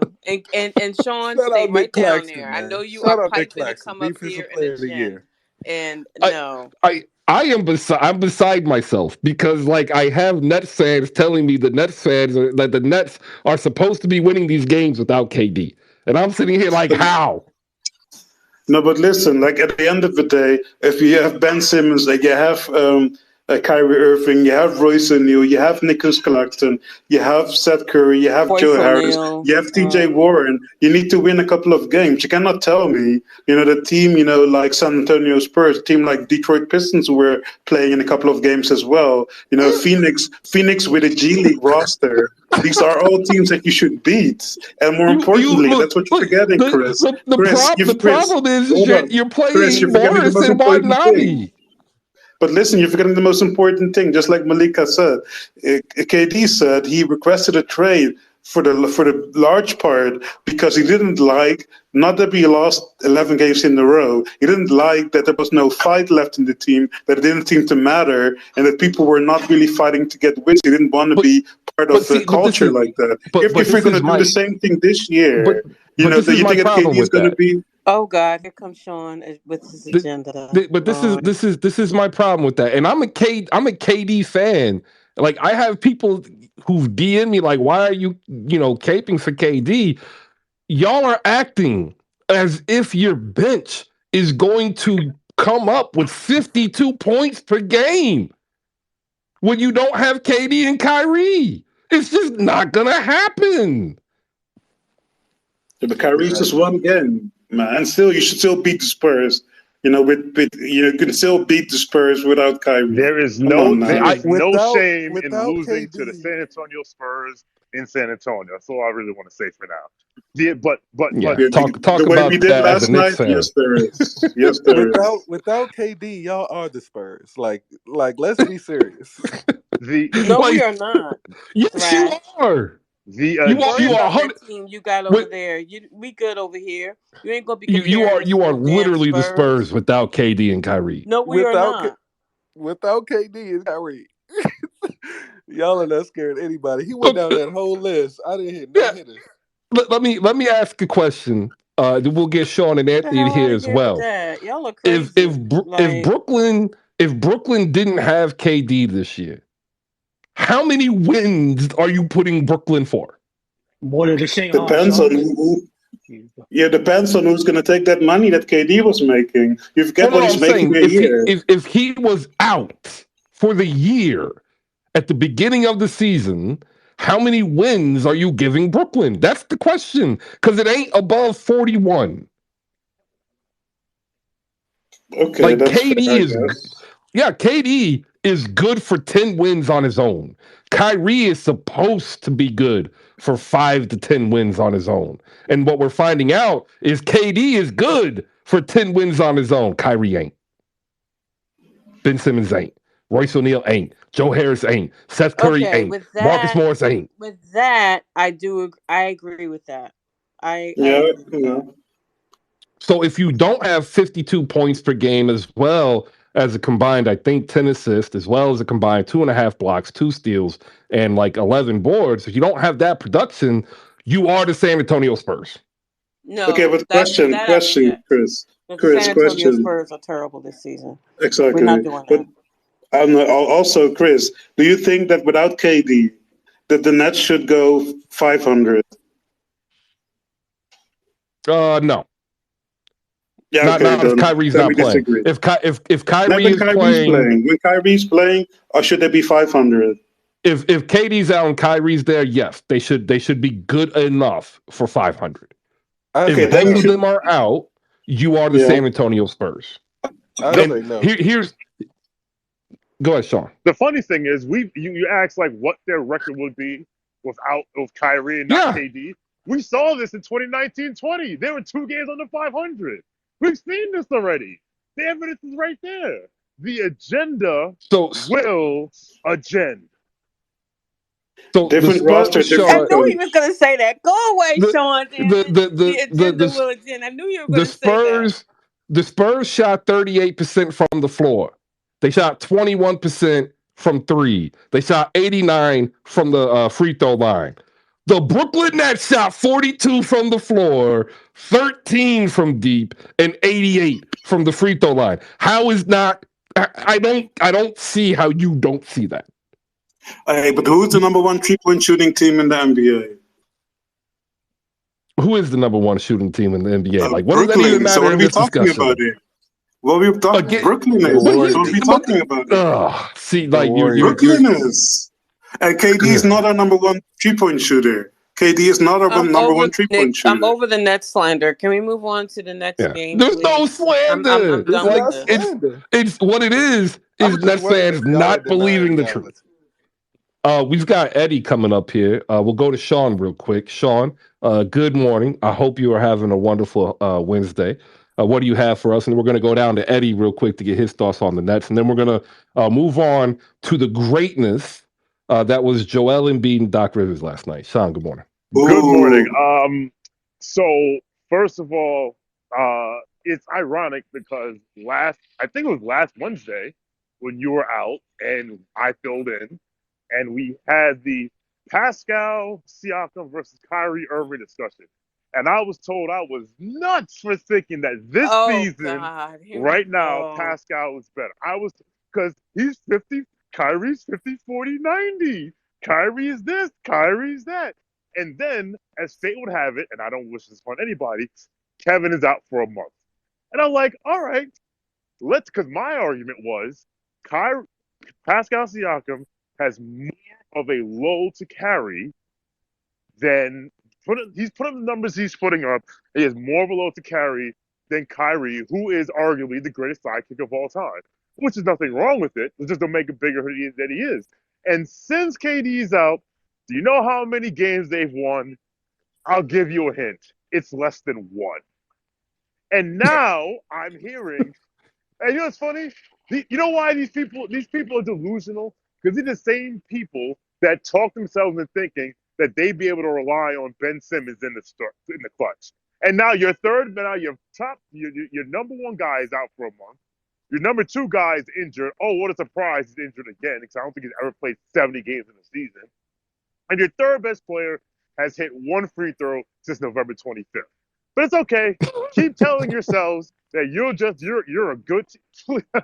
The agenda will agend. Thank you. No, it will not. Damn It's it, go away. agending right It Go is away, now. Danny. agending right Right now. now. That's a bad take, man. Come on. It's not a bad take. That's Yeah, the we'll see what problem. happens at the end of the season. Damn it, I'm not giving in with the agenda will agenda. Put it like this: when we finally meet in New York, I think I'm going to that March game. If the Nets don't turn it around, I will have to get you a Look, stack at Madison what Square Garden, what like what at we that need game, to do or is something. be We'll put a wager honest. on it. What we need to do is be honest and say that Kevin Durant is the best player in New York City. But then That's we all need I'm to be saying. honest and we need to say that Julius Randle is number two, that Jalen Brunson is actually And number three, hopefully, not y'all Kyrie don't Irving. lose. Henry Judge. All right. All right. Eddie, what's up, man? Good morning. Good morning. You just lost me with Jalen Brunson, but Why? He's played in more games. He's no, he's He having didn't a see look, the career Washington game. year. look, look, He didn't see look. the Washington game. Let me tell you. Let me tell you this. He Let and me tell you Jackson this. the I best I, player. I came up here.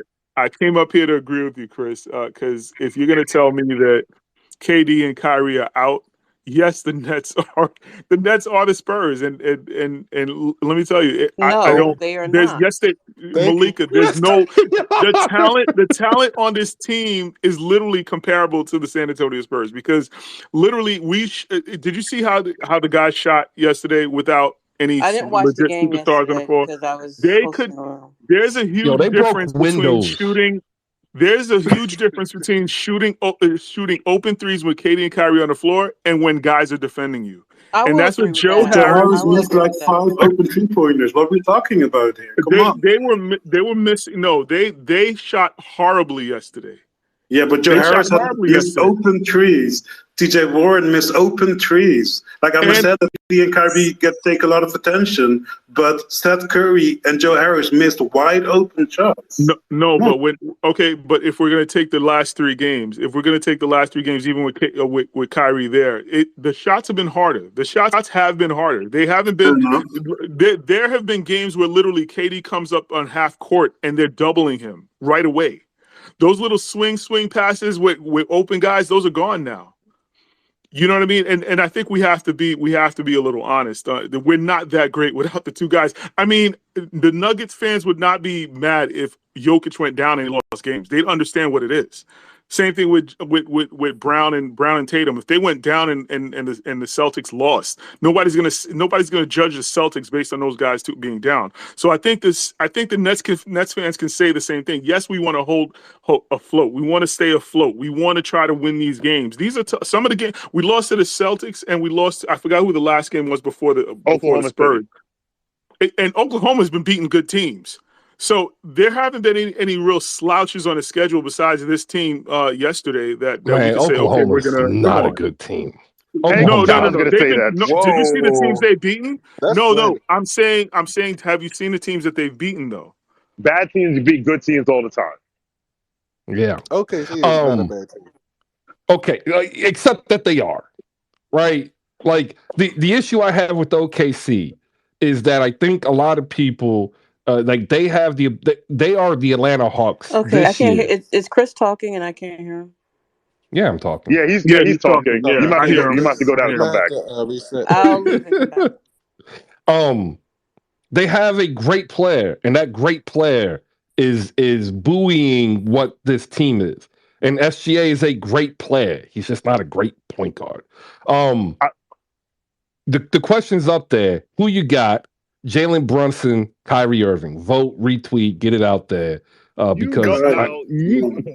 I'm gonna say Bro, this. I'm not gonna. That's I not will vote, Chris. Chris. That's not I even Come fair. on. I'm Come not on, gonna man. say. I'm not gonna Come on. say that Kyrie. I'm not gonna say that Jalen Brunson's better than Kyrie.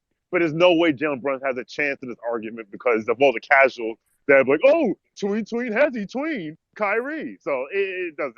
It doesn't matter. All right, so It doesn't matter. Kyrie's got 25 points per game, 5 assists, 5 boards, 48 from the field, 35 from three, 90 from the free throw line.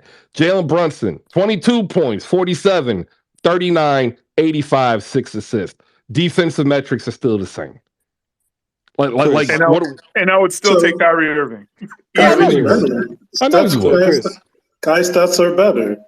Chris, can I say, can I? Okay. So Kai's better, but Jalen Brunson's played 10 more games. Kyrie Irving is better. Kyrie's doing this next to Kevin Durant. Jalen Brunson doing this next to Julius Randle. So Chris, can I just add Yo, one more thing? go ahead. I actually want to shout out the Washington Wizards. I went to the game on Friday night. They have an event where they actually have you come out to the game on Friday night, and then after the game, they bring out a band on the court, and they have like a go-go after the game. You know, everybody. You know, if you want to stay, they play the music. You know, everybody's dancing. It was like Red Grant was out there, but so they they came. The Knicks came in a 4-point win. Jalen Brunson put up 40 points on the Wizards. And I just have to announce he is the new Hezzy Tween God in New York. He has taken the crown from Kyrie Irving. And I Yeah, mean, okay.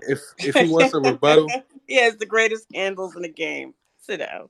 if he wants a rebuttal, you know, we have the stretch coming down the season. We're gonna see what the Knicks and the Nets do. Hopefully, the New York Nets team comes back from that injury well.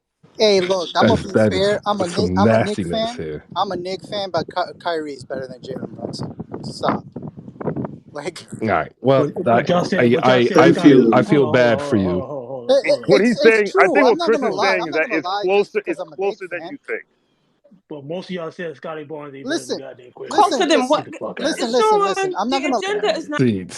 See, like this is something. Ladies and gentlemen, we gonna move on to another agenda. Doc Rivers once again proves his greatness, whereas the Clippers prove that they are not great without Doc Rivers. 120, 110. Joel Embiid, 41 points. But once again, Doc Rivers proving his greatness, electing to play 1-on-5 offensively for the first half. Tobias Harris finished with 20. You had Tyrese Maxey off the bench. I don't know what y'all need to know more about Doc Rivers to finally admit that he actually is great, but apparently just some people are never going to see the truth. You have Kawhi Leonard, 27 points last night in 36 minutes. We'll see if he can continue that pace. I doubt it. We just haven't seen it. Ivaka Zubac, 12 and 9. Paul George, 13. Terrence Mann, 12. Norm Powell, 16. Bias Clippers as actually being any type of threat in the Western Conference. Done. I'm done. Like I'm discounting them completely. Anybody else? I I think won't discount them, but it's clear they're just taking the regular season like it's freaking. They're treating it like it's a weekend at Club Med. It's clear they don't give a shit. Yeah, they don't care. But Batum, Covington, Powell, Kennard make up for $60 million sitting on the bench. I don't see any team wanting to trade for them. I don't see the Clippers getting better. And that means that Reggie Jackson, John Wall have to figure it out. Otherwise, they're going to play an entire lineup without a point guard like they did last night. What about the noise that John Wall is? They may be looking for office for John Wall. I thought he'd be starting by now. I said that halfway through the season, going into the new year, I thought he'd replace Reggie Jackson, and he has, except he hasn't played every game because he's still on some minutes restriction. Like it boggles my mind. Healthy or is he not healthy? Like I don't get it. I don't. They are so disappointing. I was looking forward to watching them this season, and just disappointing. he's actually not healthy. He actually was out this last game. But Well, but they do that. They've like he plays one game, he's off another, or he'll play two and he's off one, and they've done that consistently since the beginning of the year. So like more than half of the games he's missed are just because of rest, right? And my issue was I understood that going in, but from what I understood, they were really saying by the time we get close to trade deadline, we have a big three. It's Kawhi, Paul George, and John Wall. And like my question, Thrash, does John Wall look like he's part of a big three? I think it's the same situation we have with these Nets fans expecting the trio of Seth Curry, Joe Harris, and Nick Claxton to be going 500. We got to be honest. That's not a big three. John Wall has played well on that second unit. If they want to try to get back to the Clippers team they had when they were supposed to be going for a run with that monster bench and have John Wall, really run that bench unit and they, give you a 10 plus every night, then okay, but him as a big three piece, I mean, don't even, entertain the nonsense. All right. I feel bad because I really did think that this could have been their year. But hey, here we are. Anybody I'll else want say to hop this real up here? quick. Yeah. Yeah, I'll say it looks like in terms of you said he thought that John Wall be starting right now, and I agree. It just looks like the 3-point shooting for John Wall isn't there to justify it. It looks like he's shooting 30%, whereas Reggie Jackson's shooting 34%, which is just about league average. So that's probably the biggest thing. He needs to get 3-point shooting. I would honestly wouldn't mind making a bet on the Clippers to make the finals now because the odds are pretty good. Because like they're just clearly they're just they're biding their time with this, and they're letting Kawhi take his sweet time. They're like, listen, let's just get. I think they're like, let's just get in, and then we'll figure it out. Although if they get the wrong matchup in the first round, they're in trouble. Sean, you said they need 3-point shooting. You know what I'm thinking, baby. They need Oh 3-point shooting. God. We got some. No, we you do have don't. we have a career 38% 3-point shooter sitting rotting away on our bench. You have a model for uniforms is what you have sitting on your bench right now, and his name is Evan Fournier. And that model Exactly. shoots 38% from three. The Clippers need Malika, your shooting. thoughts? I think that, they're going to eventually, with the Clippers, unfortunately, they're going to hit the switch. And if they are, because of the West, and their records in the West, they could end up still with a good seed. And then they're in the midst. And would it be a bad eye on the league if they do end up in the Western Conference Finals with how they treated the season? Like, I don't think they're going to make it, so I don't think it really matters. I I mean, I Kawhi is starting to look good when he does play. You know what I mean? Paul George are coming around. We'll see what happens. But with the Clippers, this is going to be an interesting experiment. I'll put it that way. all right. So the Sixers had a near season high from PJ Tucker. He made 2 3-pointers. I mean, my God, when I saw that this morning, I was beside myself. I was like, wow, I had no idea you could do that. Um, Shake Milton off the bench, trying to get adjusted into this second guard role, has kind of disappeared once again. Tyrese Maxey, really the only main contributor with 22. George Niang hit 3 3-pointers, which was dope, but that was about it. DeAnthony Melton struggled again. James Harden kind of had an off night as well. Kawhi is really good playing defense on him. Tobias Harris, 8 for 12, 20 points. Joel Embiid, though, 41 and 9 for 22, 15 for 18.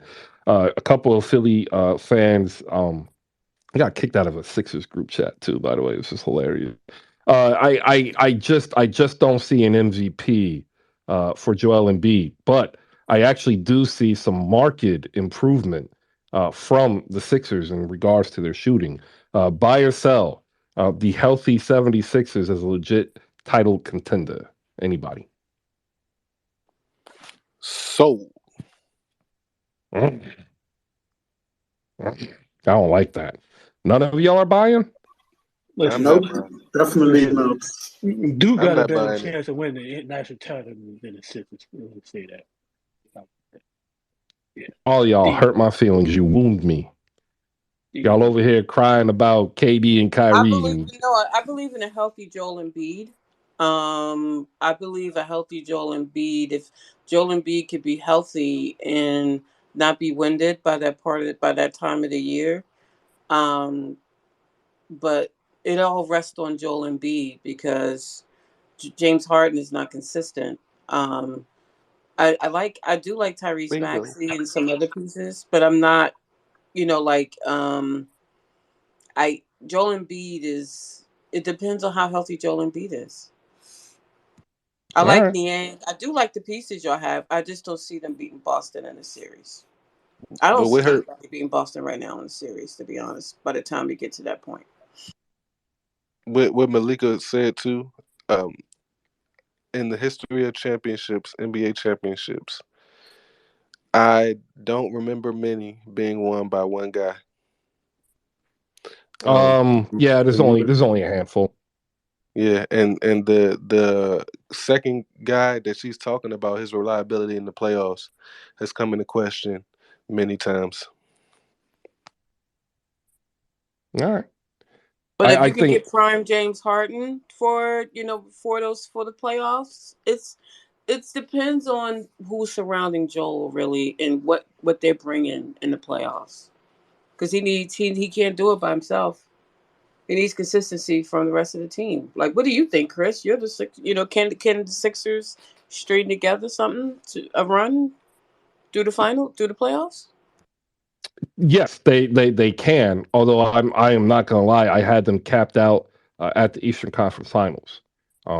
I think the issue that we all understand is the style of play is just never going to look good because it is an A and B style. You were either pounding it in with Joel Embiid, or you're going to be pounding it on the floor with James Harden, and it's a very abrupt change in offense. James Harden has not necessarily meshed well. He's just that good that he's able to be successful. Um, my biggest issue is I don't believe we have the shooting. Like I just don't think we do.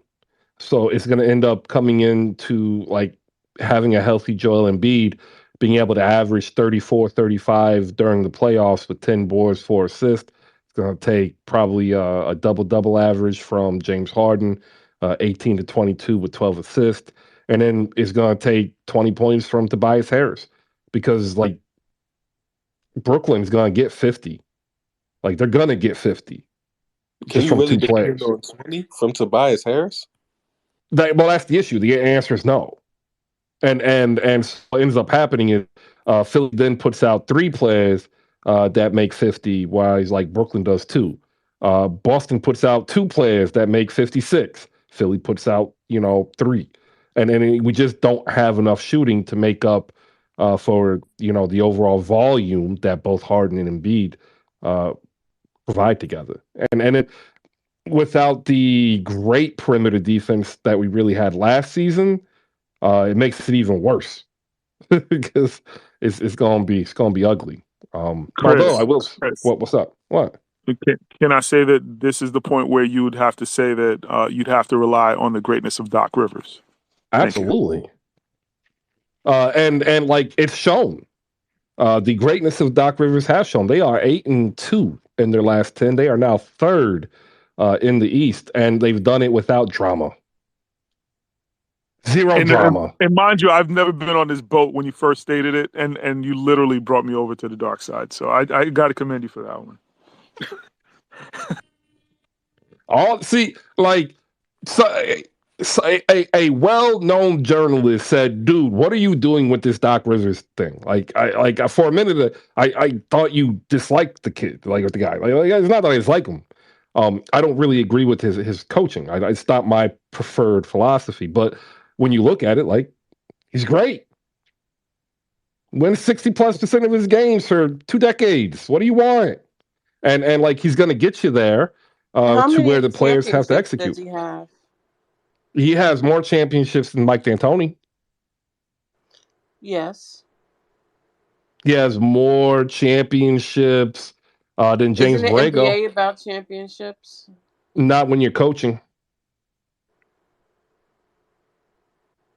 It's a So big he's a part, but great. not. It's So not he's a. entirely. So he's a good regular season coach. And when it comes Is to the well, finals, he no, could give because up he's the 3-1 fourth. leads multiple He's times. the fourth winningest playoff coach of all time.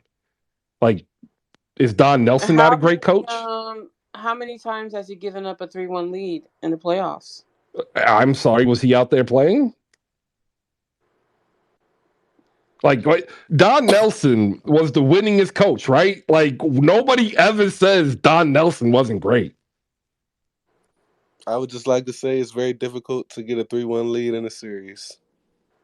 It's also It is very difficult extremely to lose difficult. it. And you know Yes. what? We can even say they lost greatly. They were great losing. It was entertaining. People loved it. It was great. Another layer of greatness for Doc Rivers. And shout out to Eddie. He gets the point. You're not the I only one, Eddie. understand that you're trying to convince yourself because he's leading your team, but I am I'm not saying, convincing myself of anything. Like I can understand that he's great and we're gonna fail. Like I've got zero problem saying that. Said it last year too. Like he's great, we're gonna fail. He's gonna extricate my heart from my chest because we're gonna be in the second round and I'm gonna scream, take X player out. Why is X player in there? Put a dude in there that can guard this guy and then get it into Embiid. And I guarantee you what's going to happen. And instead of putting Matisse Thybulle on a guard that they can't stop, they're going to put George Niang in there saying, hey, we're taking out PJ Tucker because we need more corner threes. And what ends up happening, James Harden will end up pounding the ball into the, on the right wing. And Joel will never get the ball in position. And we'll lose by 2 points. There you go. My prediction. Hoops Faces Ryan is here. And he has got an amazing update. We have an upset, major movement in the cardio rankings. Hoops Faces Ryan, good morning. Good morning, Chris. How are you doing? I'm doing well. Like slowly but surely, educated, well-meaning basketball fans such as Eddie have slowly realized the greatness of Doc Rivers. I cannot complain. You seem like the type of guy that's going to convince someone who got cheated on that they should just be happy that they had the girl in the first place. Well, that has happened. And I have said that. And this is like an honest truth here. Sometimes, fellas, we shoot way above our status. And we should just be happy that we had that experience. Let's just be honest here. Always Thrash remember, knows what I'm talking about. it's just your turn. It's just your turn. All right. Well, we do have a major shakeup. I put it up on the big board. This is a new top five. For those of you that don't know, the cardio rankings are for court area running done instead of. They are a representation of those players that you see running around, but not really doing a whole lot in terms of production. I should have said that a little better. So this week, actually, I guess it's been a couple weeks since I've updated it. We've got a mainstay, Caleb Houston and Danwell House. They've been there for a while, but we've got a couple new names up there. Chris, any surprises based on what you're seeing? Yes. Chris Duarte is I did not think he would ever be on a list like this. I like Chris Duarte. I thought he would get a little bit more run, but then Indiana made those moves in the offseason.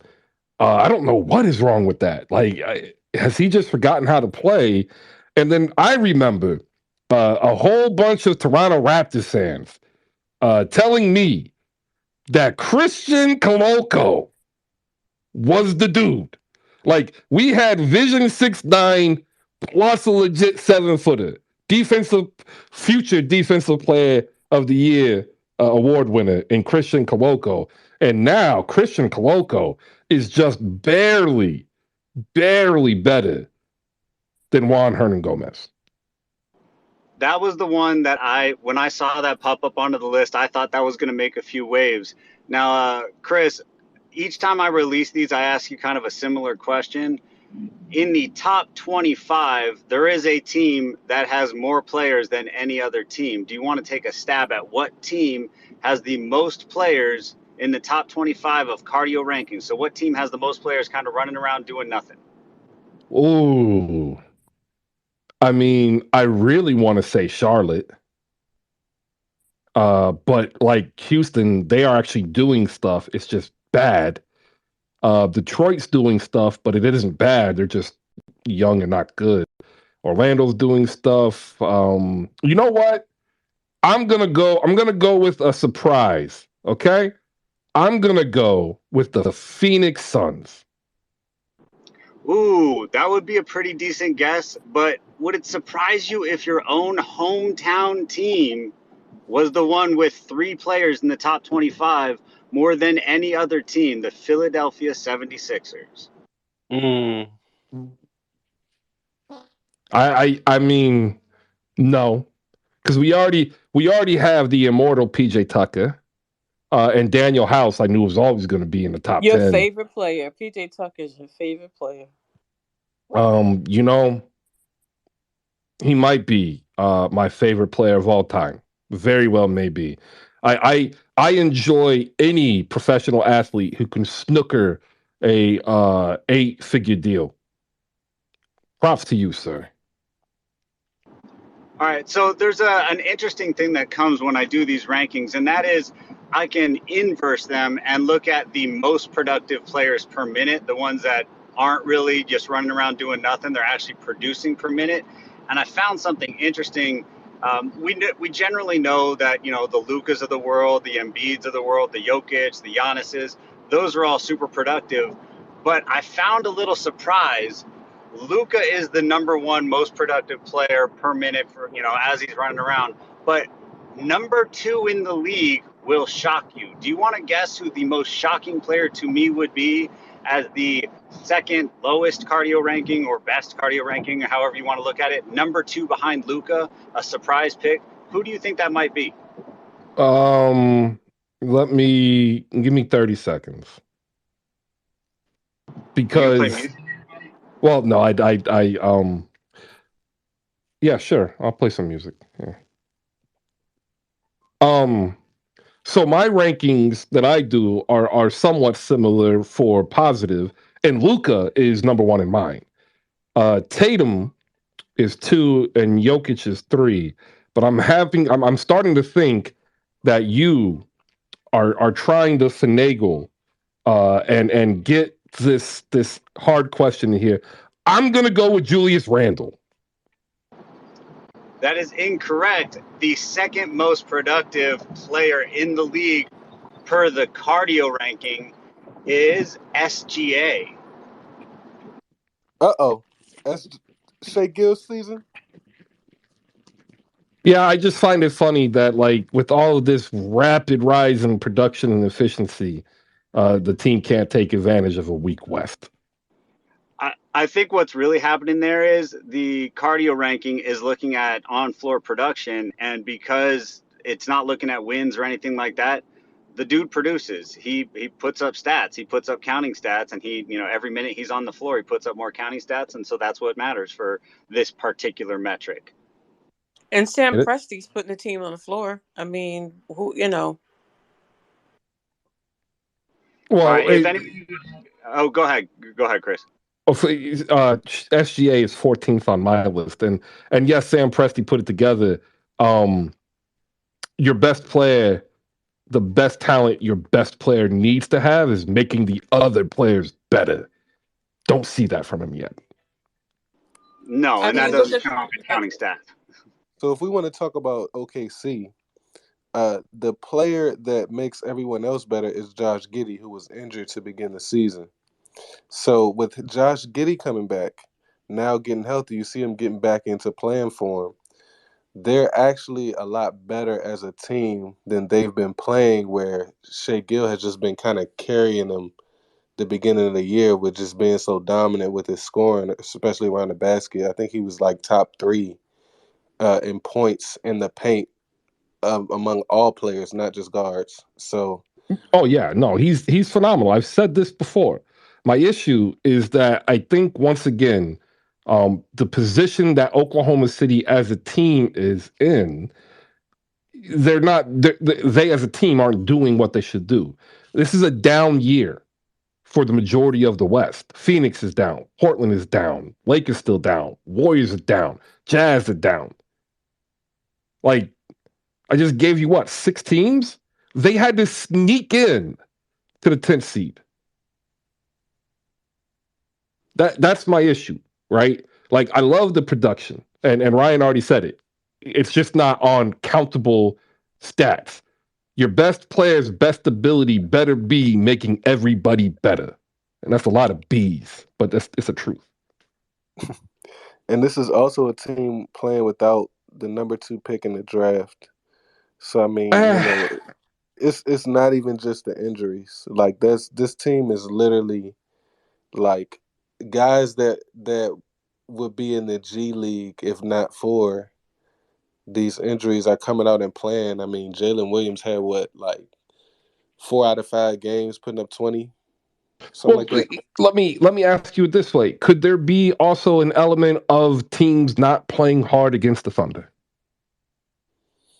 Mm, I don't know. I mean, like they're playing, those games against Dallas. I mean, they coming down to the end of the game, going to overtime.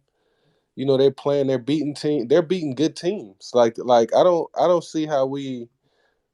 You're saying they're going up against good teams and getting the easy treatment. I mean, I don't feel like that's fair at all. You play who you play. Who's on the schedule? Oh no. Let's see again, like success team wise, I'm not arguing about them beating bad teams. Sean said in his way, bad teams beat good teams all the time. Bad teams don't normally put up 150 on a finals team, right? And that's what they did in Right. Boston. My question is when you go into the beginning of the season, right? There are internal biases. And one of the biases against Oklahoma is that the team is just too young and not ready, right? All I'm asking is we can say it's a great story and we can see the burgeoning of a good, solid foundation, similar to Memphis, right?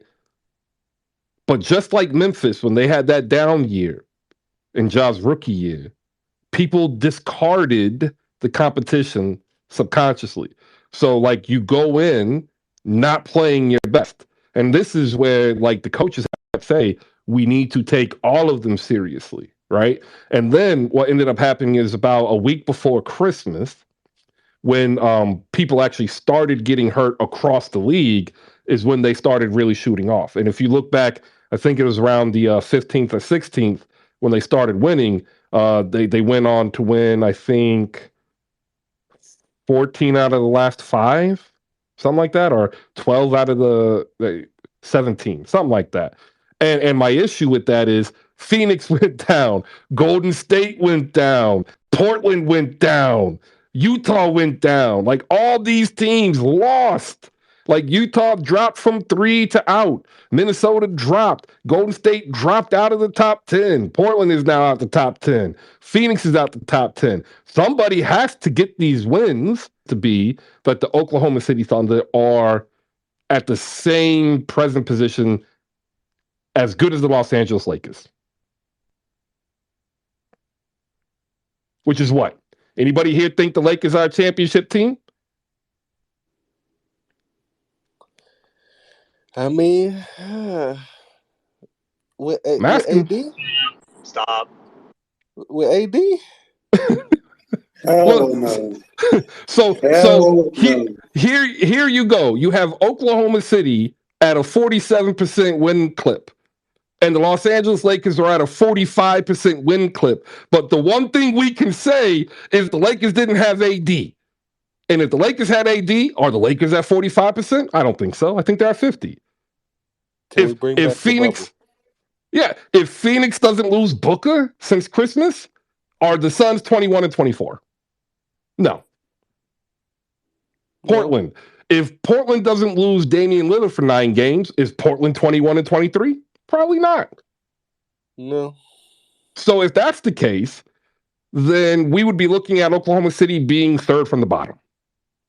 But injuries matter in the season. You play and beat who's on the court.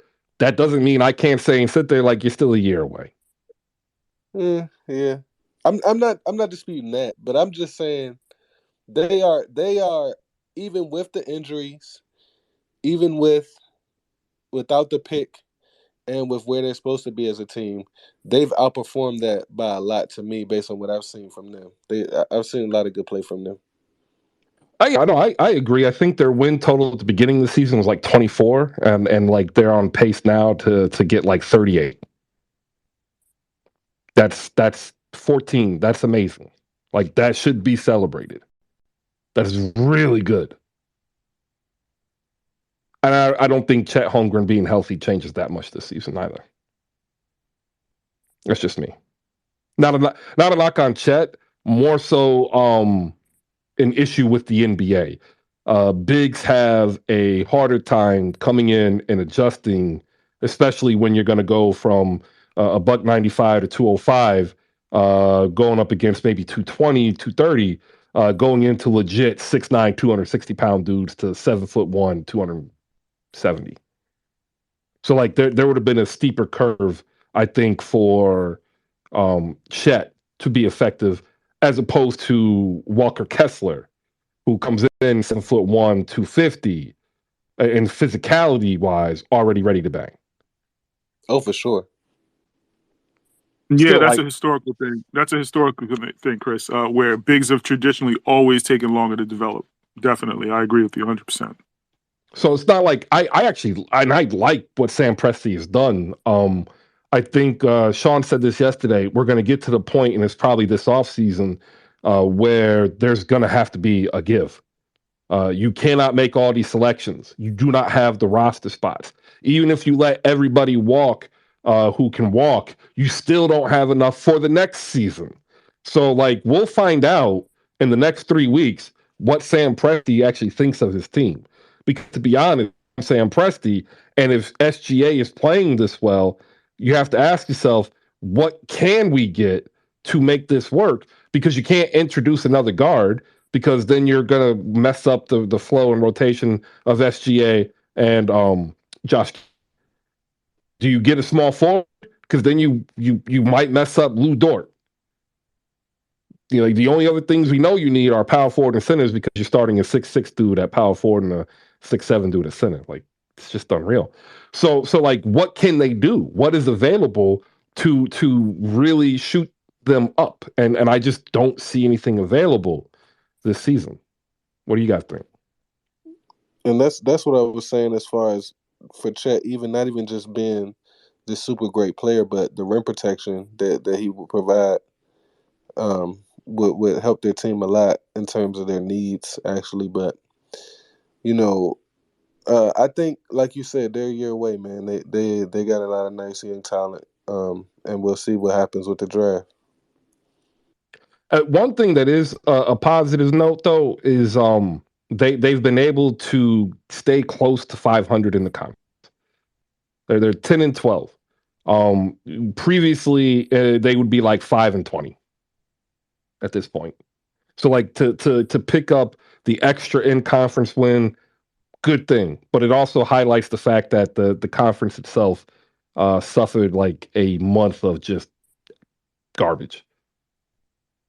Like half the teams were not what they were going to be. But that's just my opinion. I know Bleacher Mob down below, and I know Dr. Clam disagree. They are Oklahoma City lovers and enthusiasts. So if you need some Oklahoma City Thunder on your timeline, make sure you shoot them a follow. 6-4 in the last 10, putting up 116.8, giving up 116. That's also going to be another issue. Their defense just isn't that great. Yeah, that's all the games from last night. Ryan, question. Yeah, I was just thinking for a second back to yesterday when we were having the discussion about Sam Presti being a genius. There was a time when everyone sort of agreed that Elon Musk was a genius. So I guess everybody sort of has to fall at some point, right? Anyway, if anyone has any questions about specific players on their team or anything like that, where their cardio rankings fall or anything like that, please let me know. I'll take questions, or you can just shoot me a tweet or anything like that. Also, just as a primer, the cardio rankings require the player to play in half the games and to have played more than 15 minutes a game, just so you know if someone winds up missing from their list, or if you're thinking someone should be on there that isn't. And Ryan, this is based on overall production, so that includes all the other stats as well, like steals, blocks, Yes, everything. this is not just points, rebounds, assists. This is taking a look at their overall impact on the game. Now, I'm not going to lie, it's not going into the crazy advanced like screen assists and stuff like that, but it goes into deeper stuff. It does take into account blocks and steals, et cetera, et cetera. I was curious where Ben stood, Ben Simmons. Give me 1 second, and I will get back to you. Look, man, why you gotta do this, man? We were having a good time, and then you gotta bring back some Ben Simmons slander. Like, what is this, Eddie? Look, You're supposed to be Team Ben. I am Team Ben. I'm just bitter from last night. That's all. It's just Ben Simmons is actually pretty solid. He's all the way at 207th, so that's basically middle of the pack in the league. There you go. He's only going to get better. I'm on Team Ben. All right, team. Okay, so I want to give a shout out to eBay's.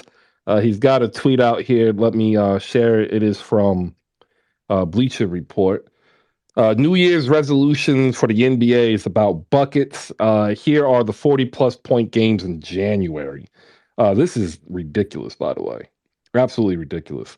This is what the old heads were starting to complain about, 10 years ago about the NBA getting too soft on defense and allowing the offense to explode, to which all the young people, which I was part of the generation. I wasn't part of the people saying this, just part of that generation who's saying, "Oh, you old timers in basketball, you can't do." 71 points, 54 points, 44, 43, 42, 55, 44, 49, 41, 44, 46, 43, 41, 50, 40, 43, 42, 40, 51, 48, 41, and 44 from last night by Damian Lillard. That gives you 14, 20 plus 40-point games in the month of January. Insanity. Ryan, what do you got?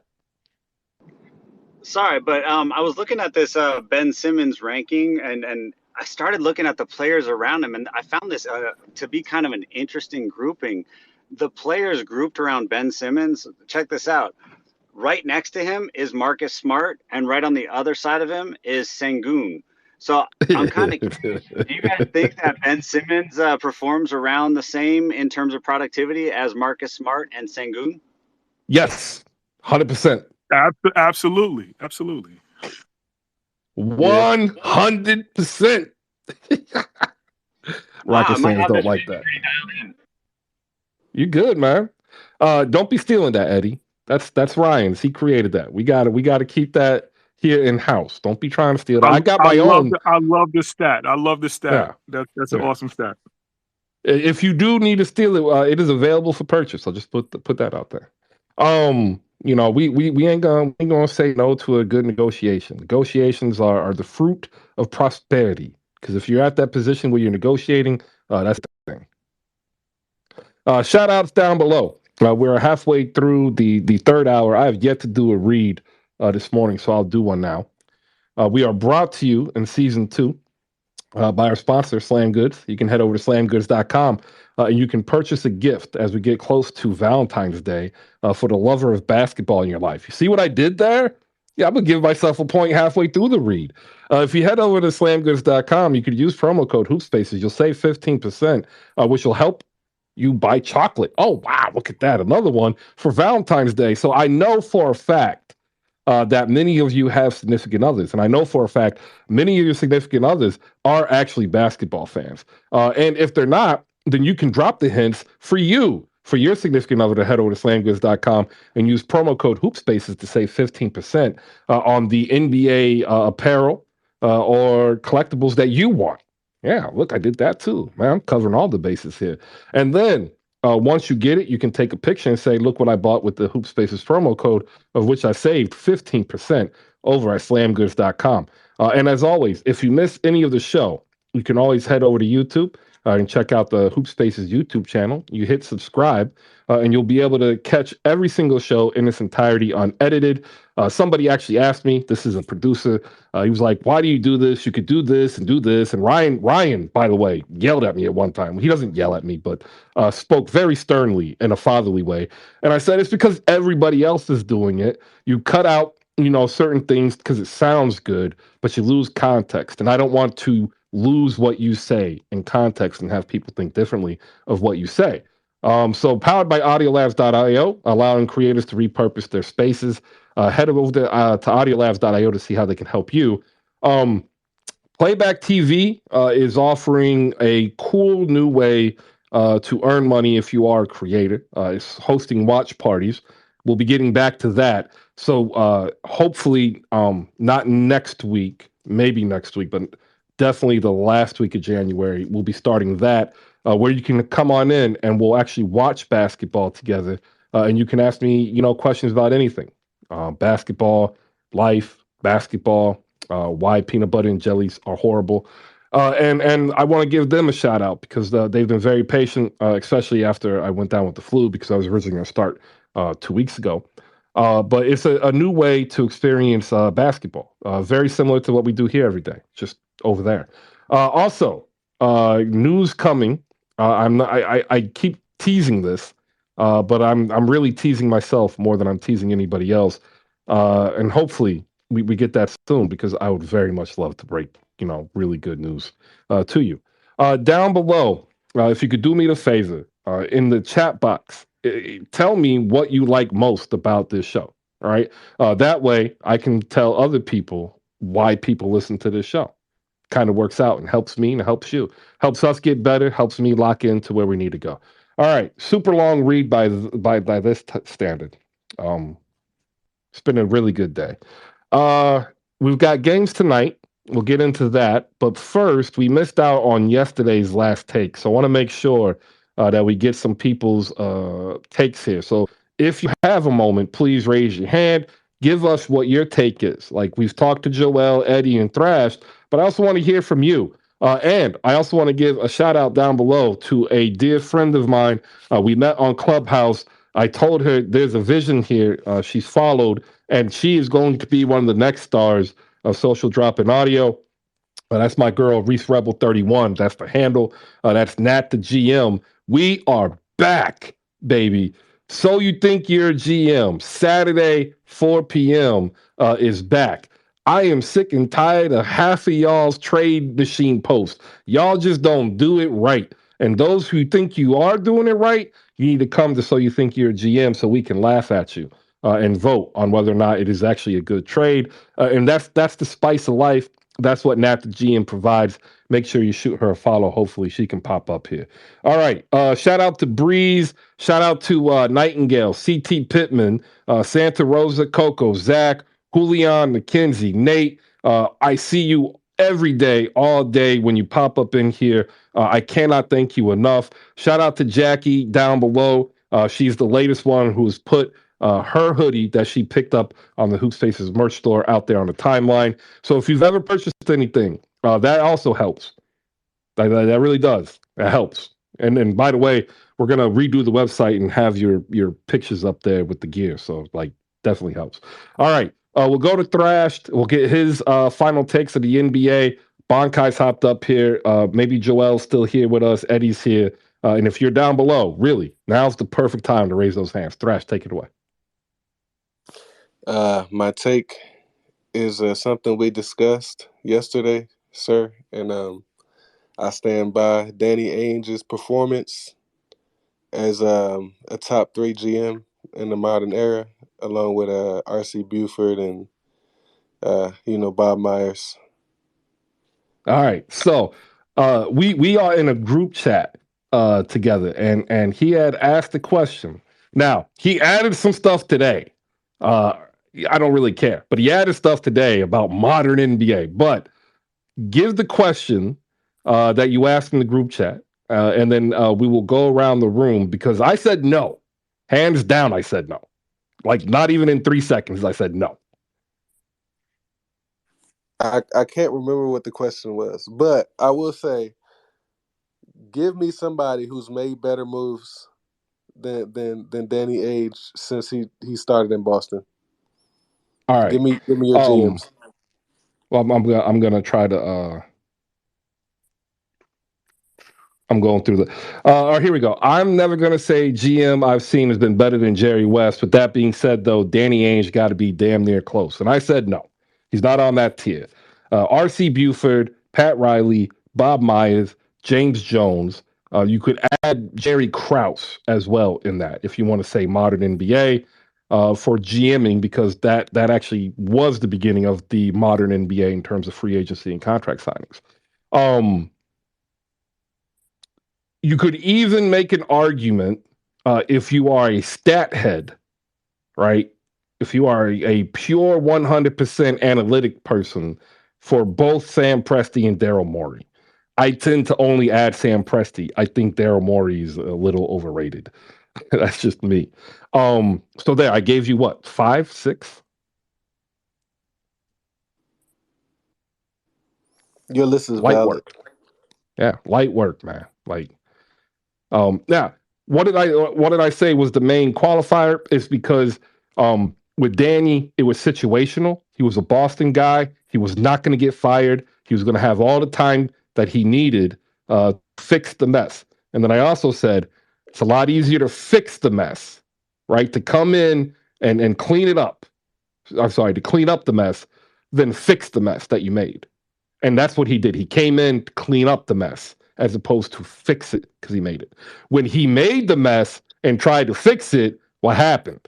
He got canned.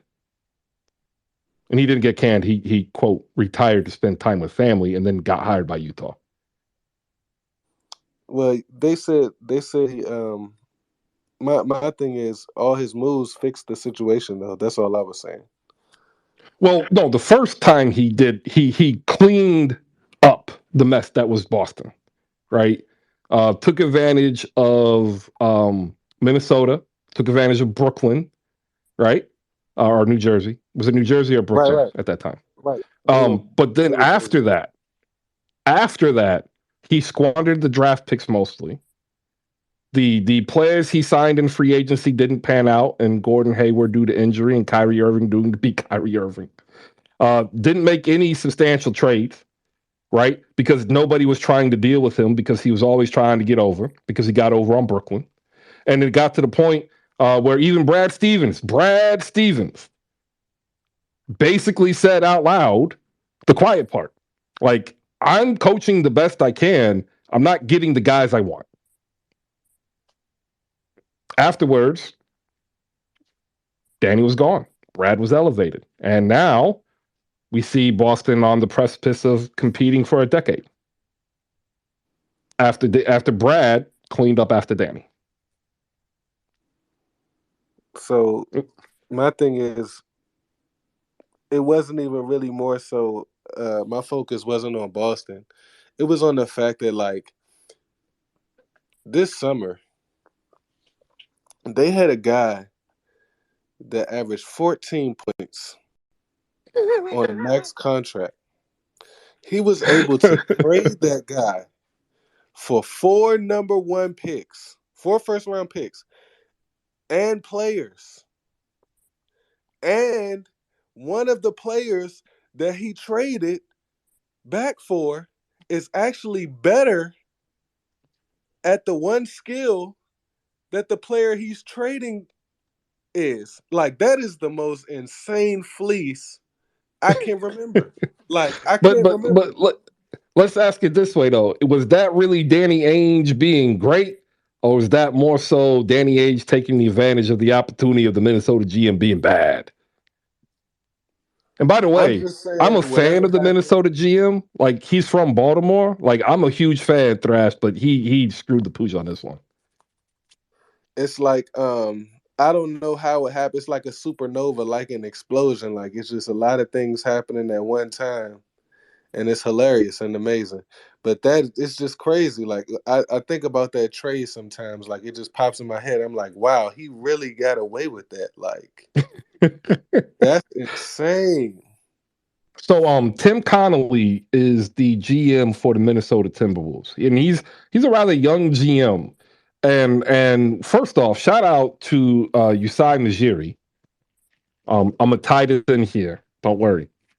Uh Tim Connolly started I think as a low level staffer for the Wizards.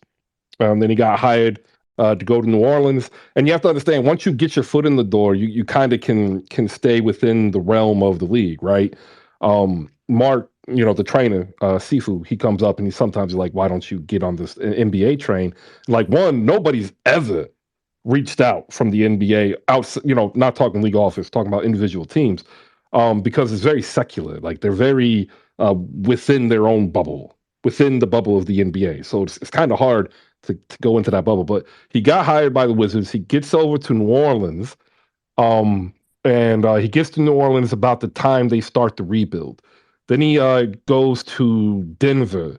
He's hired to be their president of basketball operations. Um, Usai Majiri had turned Denver into literally a front office minor league system. I think currently 9 teams have a former Nuggets front office official within their front office. And like nobody ever talks about it, but it started with Majiri.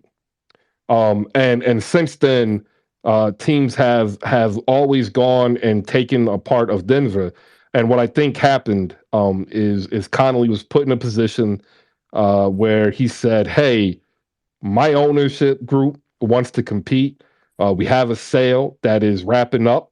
If that ownership group wants to compete, we need to put a competitor out on the floor." And they were able to talk themselves into the combination of Rudy Gobert and Karl Anthony Towns working. So that's what I think happened. Um, yeah, man, totally sucks because that trade was bad. Joel, your thoughts? Nat's going to come up here as well. We got Eddie up here, Bonkai, and then we're going to go into final takes of the day. Joel, go ahead. Well, I'm a big Ujiri fan, and I'm going to move to Toronto next year, so I'll probably get a season ticket for the Raptors. So can you stop butchering his name? His name is Masai Ujiri. Masai, Ujiri. I'm always look. I'm not going to lie to everybody who's listening. I am really horrible with names. My son has been in the same swimming program for 3 years, and I know 4 names, and I butcher 2 of them. Like I just am bad. Like it took me like 7 months to figure out that you were Joel and not Joel. Just bad. That's hilarious. Okay, all right, Oh, noted. you should know, like I would. Well, that was on purpose. I used to say J. Rue Holiday, but I did that on purpose. Like I'm not gonna lie, I did that on purpose. I never wanted him to be traded from the 76ers. I Hey, was so that mad.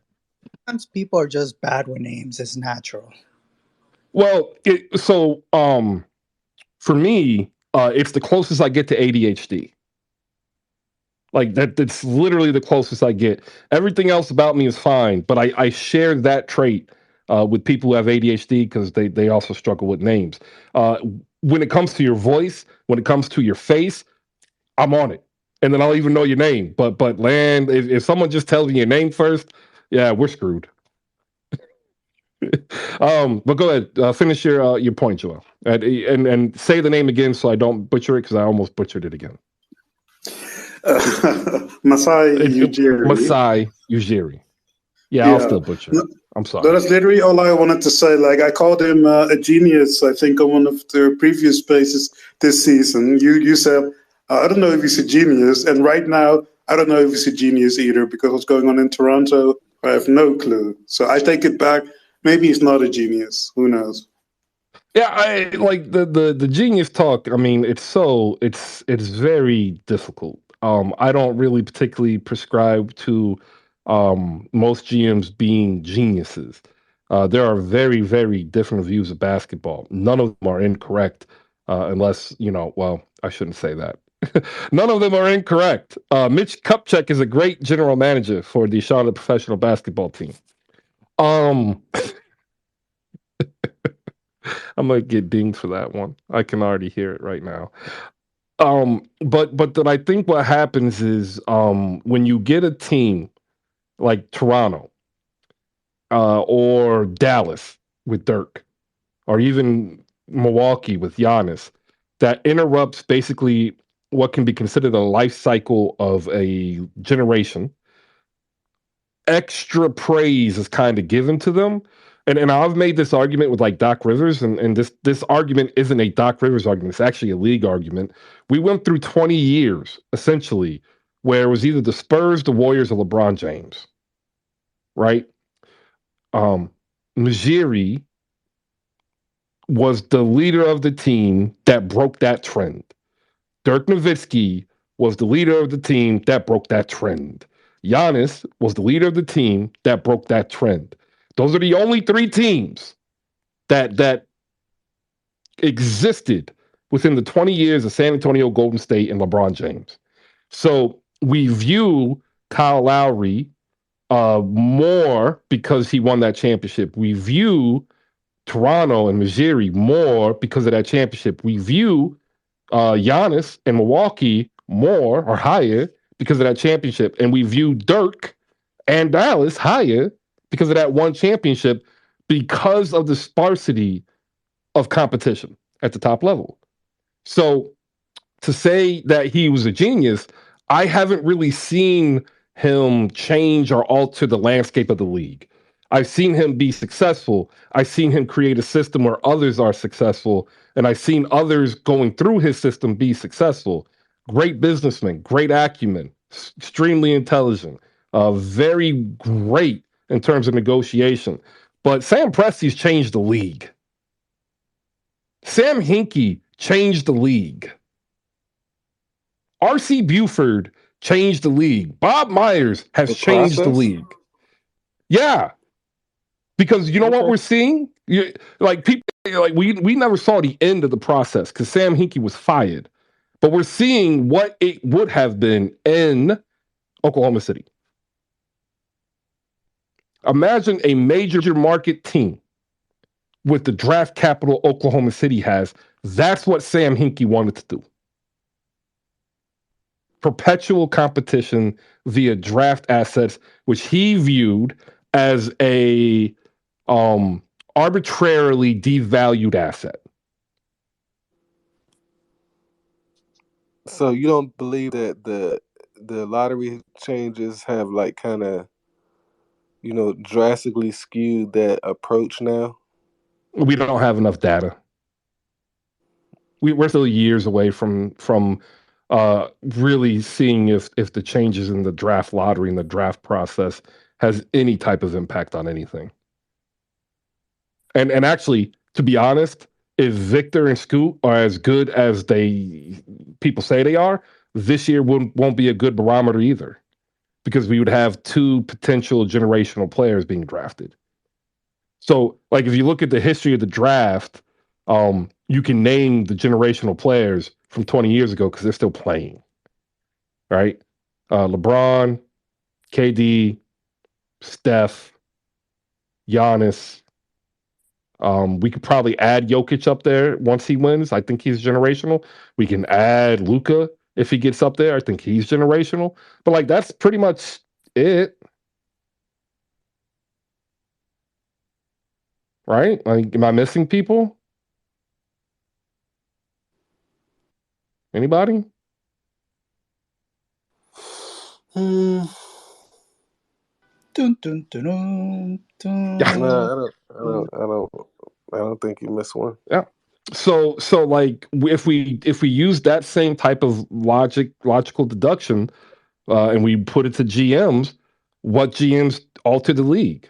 You know, R.C. Buford with the Spurs. He actually inspired Bob Myers. Bob Myers has completely altered how the NBA has to handle the salary cap situation.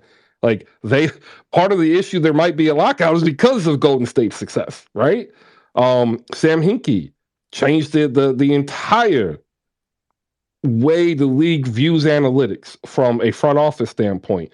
Every team now has an analytics department. Every team has a doctorate heading the analytics department.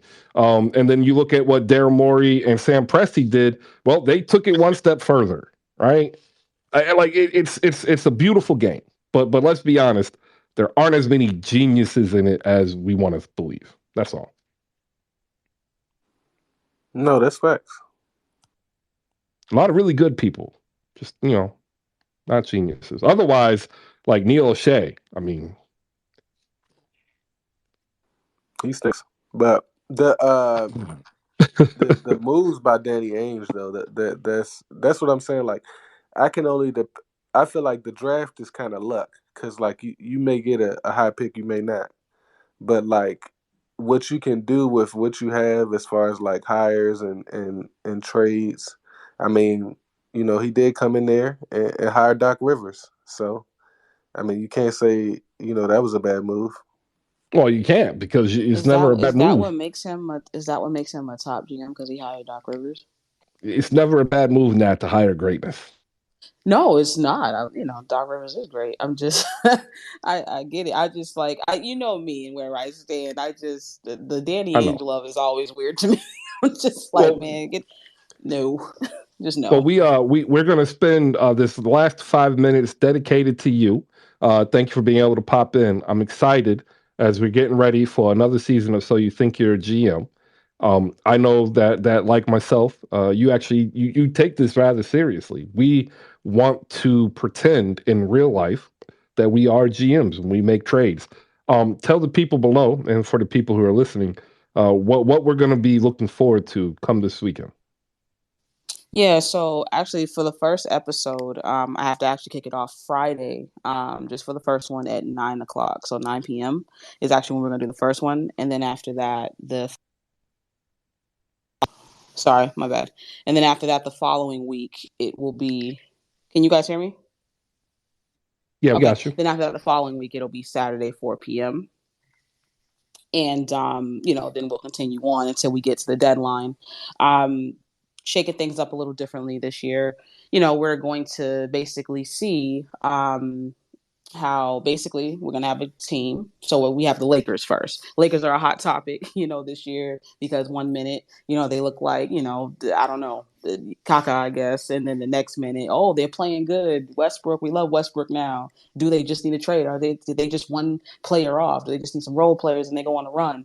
So we're gonna do the Lakers, and basically you go on the fanspo.com and you put in your best trade that involves and centers the Lakers. It has to be a successful trade.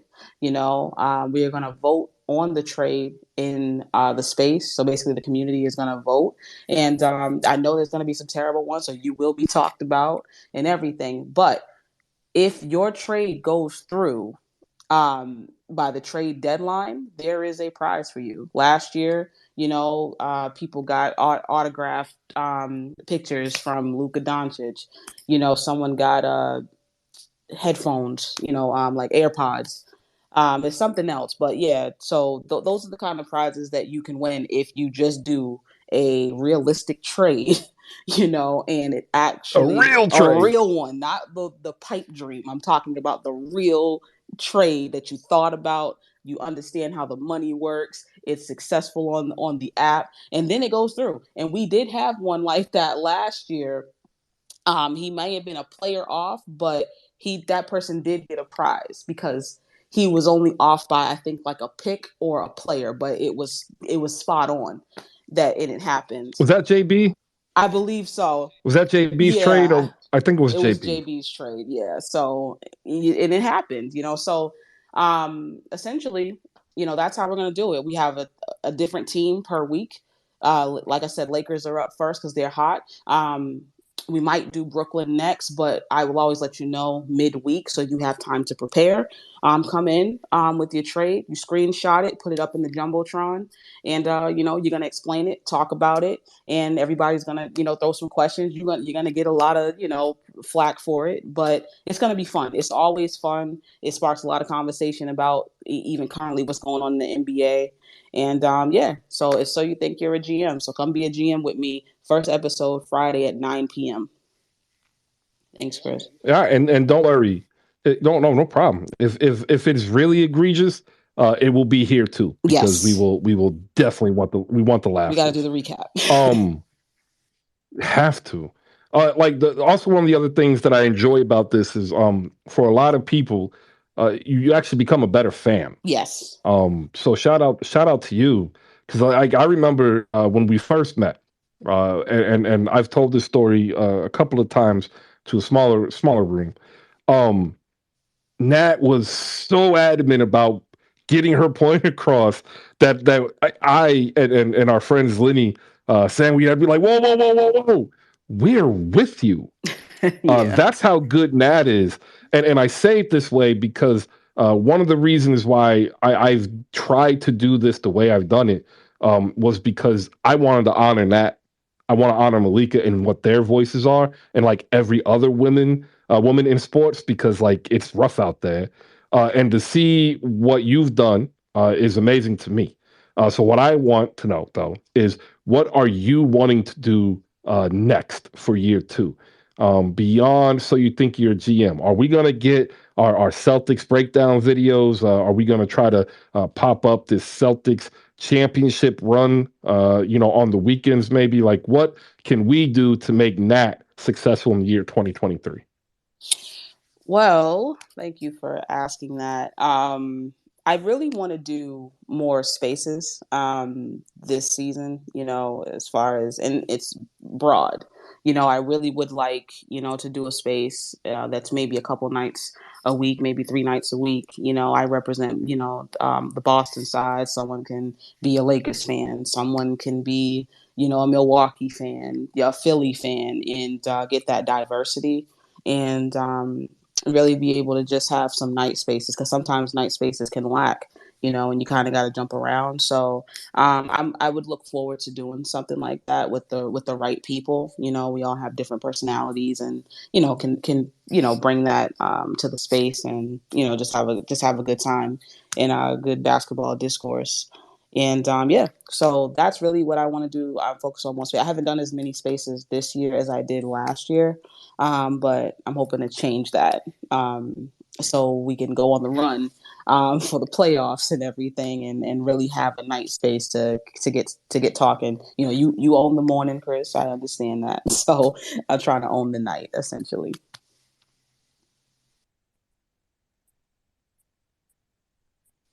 Chris, you there? Yeah, no, I'm here. Okay. I didn't think you were going to be done that quickly. No, I'm here to see as many people succeed as possible. Um, Everybody that succeeds makes my day. I cannot explain to the people down below what that means to know that someone is reaching and attaining their goal. And Absolutely. my goal is to make sure to try to help you as much as I can to be successful. So I'm asking everybody who's still in the room, do us the favor, go ahead and shoot a follow and get ready to come in Friday night at 9 p.m. And then get ready for Saturdays in the afternoon so we can go ahead and actually get some real good basketball talk in here. Because no offense to Bleacher Report, phenomenal entertainment. We're kind of tired of some of these real bad trades, man. Just like these Indeed. clickbait trades. Like I talk about food bad, but like y'all just on another level. Let's go to Bankai real quick. We're gonna go around the room for last takes. Bankai, 60 seconds, go.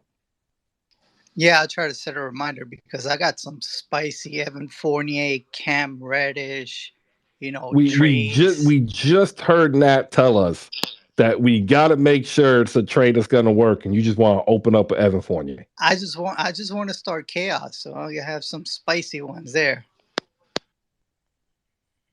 Yeah, Okay, I'm well, get tell us why they want I'm Evan Fournier. I am so open for this. I'm waiting for So this Evan Fournier Mitchell Robinson for Jalen Brown trade. He's a Like it's just 38% 3-point shooter. He's a pro's pro. He doesn't save complain it for when the he gets show, man, demoted. guys. Save it for the show. Okay. Sorry, I got excited. He's French Friday and night he at and he 9. gives great fashion advice. Yes, nobody in the league rocks a mock-up jersey better than Evan Fournier. And he Well, rides a scooter to MSG every game. For those yeah, of you who don't know. that's definitely a European thing. We'll go to thrashing the competition. 60 seconds, final take. Um, hopefully the Blazers get better. I'm sad right now, but we'll see what happens. All right, I feel the sadness, man. Like I really do. We're getting to the point too, ladies and gentlemen, where I'm going to go ahead and give you the warning. We're going to actually have to start playing some of the funeral music as some of these teams fall off by the wayside. Joel, 60 seconds, last take. Yeah, so I'm not in a good mood when it comes to my Nets. Some people say that we are supposed to, lose against the Spurs because we are the Spurs without KD and Kai. I'm not there yet, so I really need us to beat Phoenix or the G League Suns. So yeah, let's see where that goes, and if not, then I need to find something else to do with my life. Ooh. Well, I mean, since you're saying you're moving to Toronto, I know plenty of Raptors fans who would love to recruit somebody who's been taken through the ringer by the Brooklyn Nets. Eddie, you're good. You're not going to leave the Nets, are you? I mean, I don't know what Kenny Anderson would think about it. That'd be bad. But you, Final take of the you know, day. Chris, as you said, I've been with it so long. What's the point in jumping off the ship now? Might as well stay on. Yeah, but I think it's a critical couple weeks for the Nets, but not in a way that most Nets fans probably think. I think the expectation is that they should be good regardless of if KD or whenever Kyrie plays, he doesn't play, whatever. You can't have the same expectation like we have to play 600 or 500 ball. I mean, let's just try to take it a game at a time, and if we're going to make deals, let's not make any deal that's out of desperation. We were just talking about GMs just now. Let's not make a trade that's, to try to make the team better now. Make the team better for when KD and Kyrie comes back, because these guys that are playing on the floor are role players. And when role players don't have the star that drives the engine, they're not going to look as good. So if we're going to make a deal, let's make smart deals that go around KD and Kyrie, because this whole thing goes down anyway if they're not there. So that's my final All take. right. Love it. I agree too. Bon Kai is like seriously waving his hands for something. I'm hoping, I'm hoping it's because his better half has something that she wants to add in here, and he is still spamming and waving his hand. Like I don't understand. Like I'm giving him the opportunity to speak, yet he was still spamming his hand. I guess he She doesn't want to talk. she's at the table with her earphones in doing work. But did I just read? I just read this correctly on the timeline. The Knicks are trying to trade Cam Reddish back for Reggie Bullock. I'm sorry. I'm so Yeah, sorry. That huh? is so funny. Even though it's my team, I it's hilarious. Well, I don't I mean all I Oh, know is Cam is it's his turn, and a lot of people are circling the wagon, so to speak. So like I put a tweet out, is he going to be moved? I don't think it's for Reggie Bullock. I think that's really more of a smoke screen to have people understand what New York is looking for, which is a 3-and-D wing. Which, by the way, Cam should be a 3-and-D wing. Malika Walker of the Rewind Pod, phenomenal conversation last night, talking about Grant Hill, what he could have been if he had not been injured. And I tell you, Grant Hill is one of the most complicated comps that I've ever made.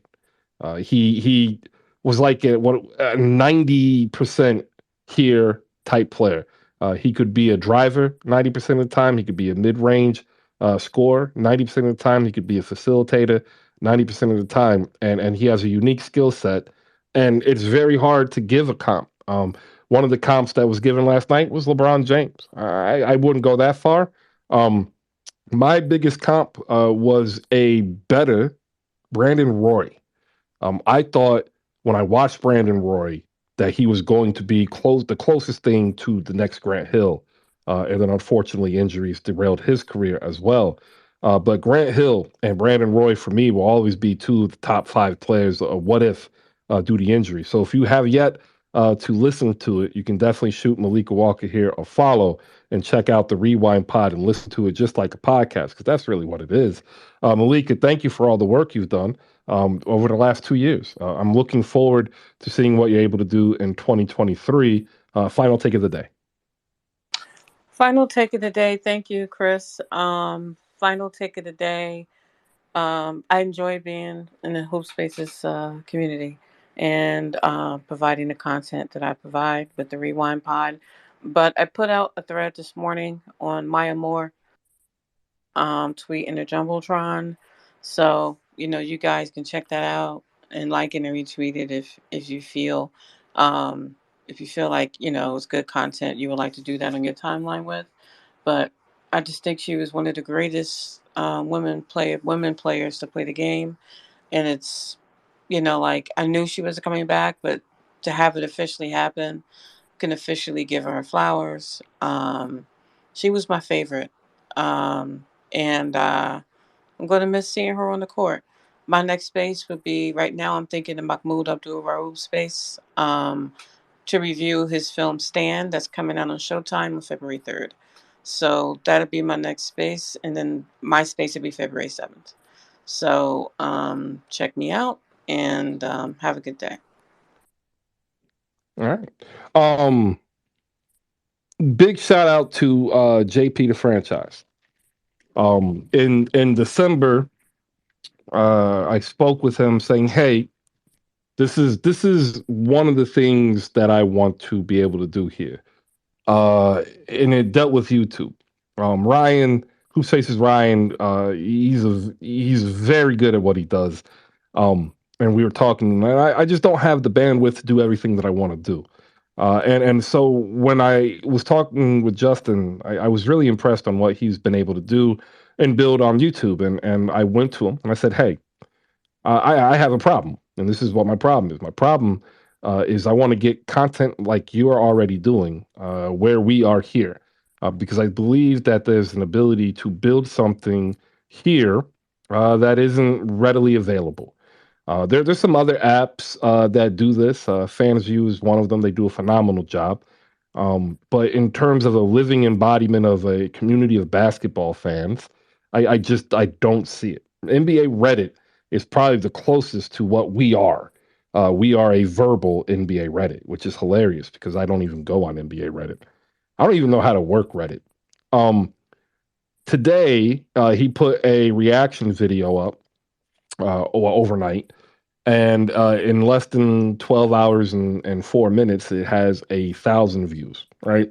We are trying to build, and we're trying to make sure that those who want to build have every opportunity for success.